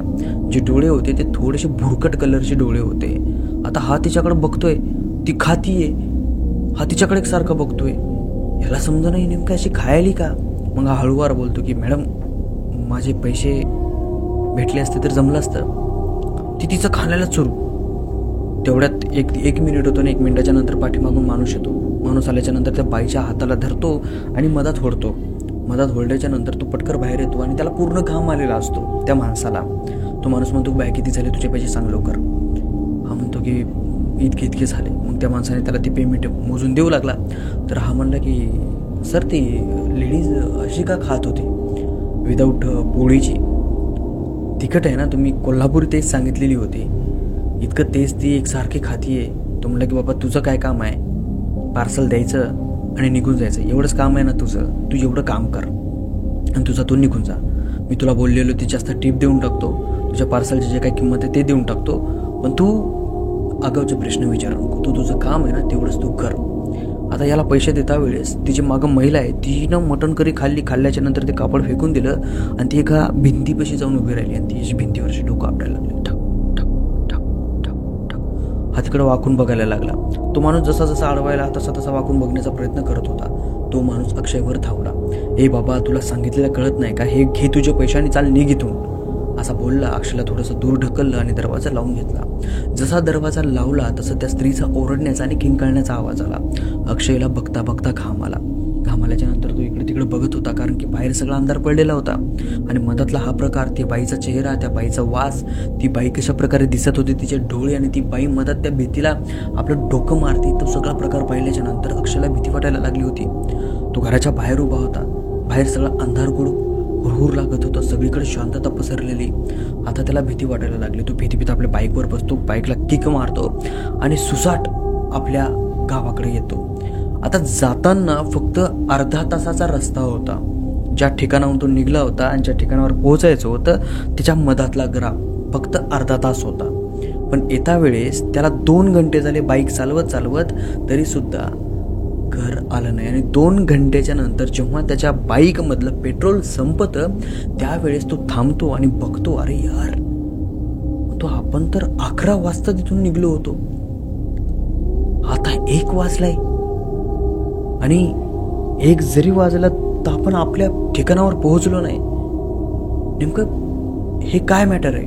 त्याला घाम सुटायला लागला. त्याला ते सगळे दृश्य दिसायला लागलं, जे दृश्य त्याने त्या घरापाशी पाहिलेलं होतं. कारण की इतकं सगळं विचित्र होतं ना. चालता चालता त्याला एक समोर व्यक्ती उभा दिसला रस्त्यावर रात्री 1 वाजता आणि तो गाडीतलं पेट्रोल संपलेलं होतं त्याच्या. तो गाडी ढकलत नेऊ लागला आणि तो तेच बघू लागला की कोणी भेटते का, कोणतं वाहन येतंय का, की मी त्याला हात दाखवू आणि तिथून त्याला घेऊन जाऊ. पण तसं काहीही झालं नाही. त्याला फक्त एक व्यक्ती दिसला आणि तो व्यक्ती रस्त्याने चलत होता, दूरवर होता. एखादी अशी व्हाईट सावली कशी दिसते ना दूर अंधारामध्ये, त्या लाईटाच्या उजेडामध्ये आपल्याला कळतं की हा कोणीतरी आहे म्हणून. तशा प्रकारचं याला जाणवलं की कोणीतरी समोर आहे म्हणून. हा आपली गाडी कन ढकलतो. आता चढ थोडासा होता तर ढकलो याची सगळी हालत झाली, याचं सगळं दम यायला लागला. तो कन तिथपर्यंत जातो. गेल्याच्या नंतर तिथं थोडं त्या माणसाच्या व्यक्तीच्या जवळ जाण्याचा प्रयत्न करतो. तर मागून त्याला थोडं दिसतं की तो व्यक्ती नेमका कसा आहे, काय आहे. तेव्हा त्याला आठवतं की ही जी व्यक्ती आहे जी समोर चालली आहे ही ॲक्च्युली सेम त्याच प्रकारे दिसतीये ज्या प्रकारे त्या घरामध्ये जेव्हा यानं पार्सल दिलं होतं ती बाई दिसत होती, सेम त्याच प्रकारे. आता याला भीती वाटायला लागली की ती बाई इथं कशी काय. आता हा थोडासा ज्याच्यापाशी जाणार की हा थांबला मागाच. हा जसा थांबला तसं ती जी व्यक्ती समोर चालली ती सुद्धा थांबली. हा आपली गाडी स्टँडवर लावतो आणि पाठीमागं असं थोडं 1-2 पावलं असे मागं सरकण्याचा प्रयत्न करतो. आता ती बाई सुद्धा थांबली. ती बाई सुद्धा रिव्हर्स मागे यायला लागली आणि ती बाई पलटली. पलटल्याच्या नंतर जेव्हा यानं बघितलं, आता गाडीचे हेडलाईट चालू होते कारण की याच्याजवळ मोठी टॉर्च नव्हती, हा गाडीला ढकलत होता. त्या हेडलाईटच्या प्रकाशामध्ये जेव्हा ती पलटली त्यावेळेस त्या बाईचा याला चेहरा दिसला आणि ती बाई तीच होती जी बाई याने त्या घरामध्ये पाहिली होती. आणि याने 2 घंटे प्रवास केला होता आणि जेव्हा गाडीतलं पेट्रोल संपलं होतं त्यावेळेस हा गाडी ढकलत होता आणि त्यावेळेस ती बाई रात्री 1 वाजता याला त्या रस्त्यानं दिसली. तर हा पूर्णपणे शॉक. याच्या काळजाचे ठोके याच्या डोक्यामध्ये ऐकू येत होते. याच्या डोक्याच्या ज्या नसा आहेत त्या याला जाणवत होत्या की नसा फटफट करतायत. हा एकदम भयानक पद्धतीनं भिला. असं की याला वाटलं की आता गाडी छाताड फाडून माझं बाहेर येते काय की. हा गडबडीनं मागं सरकतो आणि जोरात पळत सुटतो. जसा पळत सुटतो तसा जोरजोरात चिरकत पळतो आणि ती लेडी सुद्धा याच्या मागं स्पीडनं चिरकत पळते. याला काही समजत नाही. आता तुम्ही इमॅजिनेशन करा, तुम्ही रात्री 1 वाजता जातायत आणि तुम्ही अगोदरच 1 ते 1.5 घंट्याच्या तुम्ही एखादा असा विचित्र प्रकार पाहिला आणि त्या विचित्र प्रकारापैकी एखादी स्त्री तुम्हाला परत रात्री 1 वाजता एखाद्या अशा ठिकाणावर दूरपर्यंत कोणतं घर दिसत नाही, कोणते माणसं दिसत नाहीत, नाही कोणते वाहनं दिसत, आणि ती स्त्री त्या रस्त्यावर एकली चालतीये, तर तुमच्या डोक्यामध्ये काय येईल? तसंच यालाही जाणवलं. याने ते पाहिल्याच्या नंतर जोरात चिरकत ओरडत पाठीमागं वळला आणि रस्त्यानं पळायला लागला. मोटरसायकल तिथं दिली सोडून आणि याच्या पाठीमागं ती स्त्री सुद्धा पळायला लागली. ती सुद्धा जोरजोरात चिरकायला लागली. कम्प्लिटली 5 ते 7 मिनिट हा पळत राहिला. हे जाणवू लागलं की ती स्त्री पाठीमागं येतीये आणि याला एकदा दोनदा असंही जाणवलं की ती स्त्री याला पकडण्याचा प्रयत्न सुद्धा करतीये. आणि तो अचानक एका व्यक्तीला धडकतो जो की म्हातारा होता. हातामध्ये काठी होती, डोक्यावर पिवळा पटका होता, लांब मिशा होत्या, कपाळावर असं पिवळं जरत असं हळद लावलेली होती, खांद्यावर घोंगडी होती. तशा माणसाला जाऊन अक्षय धडकल्याच्या नंतर तो बघतो तर तो एक थाड धिप्पाड माणूस समोर उभा आहे, हातामध्ये मोठीच्या मोठी काठी घेऊन. त्याला धडकल्याच्या नंतर त्याला त्या टायमाला असं वाटलं की मी सुरक्षित आहे. तो थांबतो, रिलॅक्स होतो. तो एकदम असा हरबळलेला असतो. तेवढ्यात तो जो माणूस याच्या डोक्यावरून हात फिरवतो आणि याला म्हणतो की बाबा शांत हो, काय झाले तुला, इतका का पळतोयस, हाय ना मी, नको भिऊ तू, काय झालंय मला निवांत सांग. तो शांत होतो. नंतर तो जो माणूस आहे तो एका खापराच्या भांड्यामध्ये याला पाणी प्यायला देतो. हा पाणी पितो. पाणी पिल्याच्या नंतर किंचित 5 ते 6 सेकंदाच्या नंतर हा निवांत शांत होतो. शांत झाल्याच्या नंतर तो सांगतो की सगळं मी ज्या ठिकाणावर पार्सल द्यायला गेलो होतो तिथं गेल्याच्या नंतर त्या बाईला पार्सल दिलं. ती बाई विचित्रपणाने खाऊ लागली. नंतर तीच बाई मला इथं दिसली आणि अर्ध्या घंट्याचा रस्ता होता, फक्त अर्ध्या घंट्याचा, आणि मी 2 घंटे झाले फिरतोय, माझी गाडी पण तिथं आहे, आणि तेव्हा ती बाई माझ्या पाठीमागं पळत सुटली आहे. तो माणूस म्हणतो की तू चिंता नको करू, तू चाल माझ्या, आज थांब तिथं खुपीमध्ये, आज थोडंसं झोपडं आहे तिथं थांब. तिथं थांबल्याच्या नंतर उद्या सकाळी उठून तू आरामशीर जा. आता त्या माणसासोबत हा गेल्याच्या नंतर एक छोटंसं झोपडं होतं. त्या झोपड्यामध्ये एक बाजगीज होती आणि आथरून अशा गोळा केलेले होते. तिथं दोघंही जण जातात. तो माणूस त्याला म्हणतो की तू इथं आजची रात्र आराम कर. तो अक्षय म्हणतो की बापू पण मी आराम करतो, पण तुम्ही कुठं झोपचाल? तो म्हणतो की अरे तू झोप रे, मी आहे ना, तू झोप. अक्षय झोपतो. सकाळ होते, सकाळी उठतात आणि उठल्याच्या नंतर तिथं एक माणूस येतो आणि तो माणूस म्हणतो की काय पाहुणं, कोण्या गावचे तुम्ही? हा म्हणतो की मी इथला जवळचा साताऱ्याचा आहे. तो पाहुणा म्हणतो की इथला जवळचा साताऱ्याचा? 2 घंटे लांब आलेत तुम्ही साताऱ्याहून आणि तुम्ही म्हणताय की मी इथला जवळला साताऱ्याचा आहे? ही काही जवळचं थोडी आहे, तुम्ही लांबचे आहेत. आणि इथं कसे काय तुम्ही, म्हणजे या जागेवर कसे काय झोपायला आलात? तो म्हणतो की अहो तो बापू आहे ना, त्या बापूनी मला इथं आणलंय आणि त्यांच्यामुळेच मी इथं झोपलो. कोणता बापू? मग हा अक्षय त्यांना सांगायला लागला की हातामध्ये काठी होती, त्यांच्या मिशा वगैरेचा आकडा होता, कपाळावर हळद लावलेली होती आणि शरीर एकदम असं खतरनाक धाडधिपाड होतं, खांद्यावर रग होती, पटका पिवळा होता. अशा प्रकारचा माणूस होता बघा तो. त्या बापूनेच मला इथं वाचवलं आणि इथं मला आणून झोपिवलं. म्हणलं कशापासून वाचवलं तुला? मग अक्षय त्यालाही सुद्धा सांगायला लागली, एक बाई होती, असं असं झालं, ती बाई पिटी लागली, तो बापूला ताडलो मी, तेव्हा त्यांनी पाणी पाजवलं, असं झालं तसं झालं. मग तो माणूस हसायला लागला आणि हसल्याच्या नंतर तो हात जोडून असा वर बोलायला लागला, म्हणाला की बाळू मामा तुमची कृपा लय महान. त्या अक्षयला म्हणायला लागला, अरे येड्या, ते जे बापू तुला आढळले होते ते दुसरं कोणी नव्हतं, ते साक्षात बाळू मामा होते. तुला त्या हाडळीपासून वाचवलंय त्यांनी. ते जर नसते तर आज तू इथं जिवंत नसता. तुझ्या पाठीमागं हाडळ लागलेली होती. हा म्हणतो खरं. आता याला बाळू मामाबद्दल तेवढं नॉलेज नव्हतं की बाळू मामा कसे होते काय होते. यांनी नाव ऐकलेलं होतं पण तेवढं एक्स्ट्रीमली याला माहिती नव्हतं, कारण की हा थोडासा वेगळ्या याच्यामधला होता, कास्टमधला, त्यामुळे याने तेवढं तिकडं लोड दिला नाही. तर त्यावेळेस हा स्वतःला सावरतो, तिथून निघतो, आपल्या घरी येतो आणि घरच्यांना सांगतो की बाबा माझ्यासोबत असं असं सगळं झालं होतं. आणि तिथला एक माणूस म्हणत होता की बाळू मामामुळे मी वाचलो. त्याच्या घरचेही सगळेजण हात जोडायला लागले की खरंच बाळू मामाची कृपा नाही तर तो आमच्यासोबत नसता राहिला. त्याची आई त्याला म्हणते की तुला म्हणलं होतं ना की मी अमावस्येच्या रात्री जाऊ नको, कशाला गेलास तू इथं. मग तेव्हा तो जो अक्षय आहे तो रात्री 7च्या नंतर कधीही बाहेर कामाला जात नाही. बाहेरच कामाला काय, घराच्या बाहेर सुद्धा जात नाही तो. आणि त्याला कोणी कितीही पैसा देऊ तो जात नाही. तो म्हणतो की बाबा जीव आहे तर सगळं काही आहे, जान आहे तर जान आहे, नाहीतर काय नाही. तर आजही आपले बाळू मामा त्यांच्या भक्तांची किंवा अशा माणसांची, जे माणसं खरंच चांगले आहेत, कष्टाने कमावून खातात, त्या माणसाची आजही रक्षा करतात. त्यांच्या महिमा खूप जास्त आहेत. आणि ही एक छोटीशी अशी गोष्ट होती जी एका माणसाला अनुभवली होती आणि तीच गोष्ट आज आपण इथं सांगितलेली. जर तुम्हाला ही गोष्ट आवडली असेल तर गोष्टीला लाईक करा, चॅनलला सबस्क्राईब करा. आणि जर तुमच्यापाशी अशी एखादी स्टोरी असेल तर खाली डिस्क्रिप्शनमध्ये एक ईमेल ID दिलेला आहे किंवा माझं Instagram ID दिलेलं आहे, तुम्ही त्यावर मला तुमची स्टोरी शेअर करू शकता.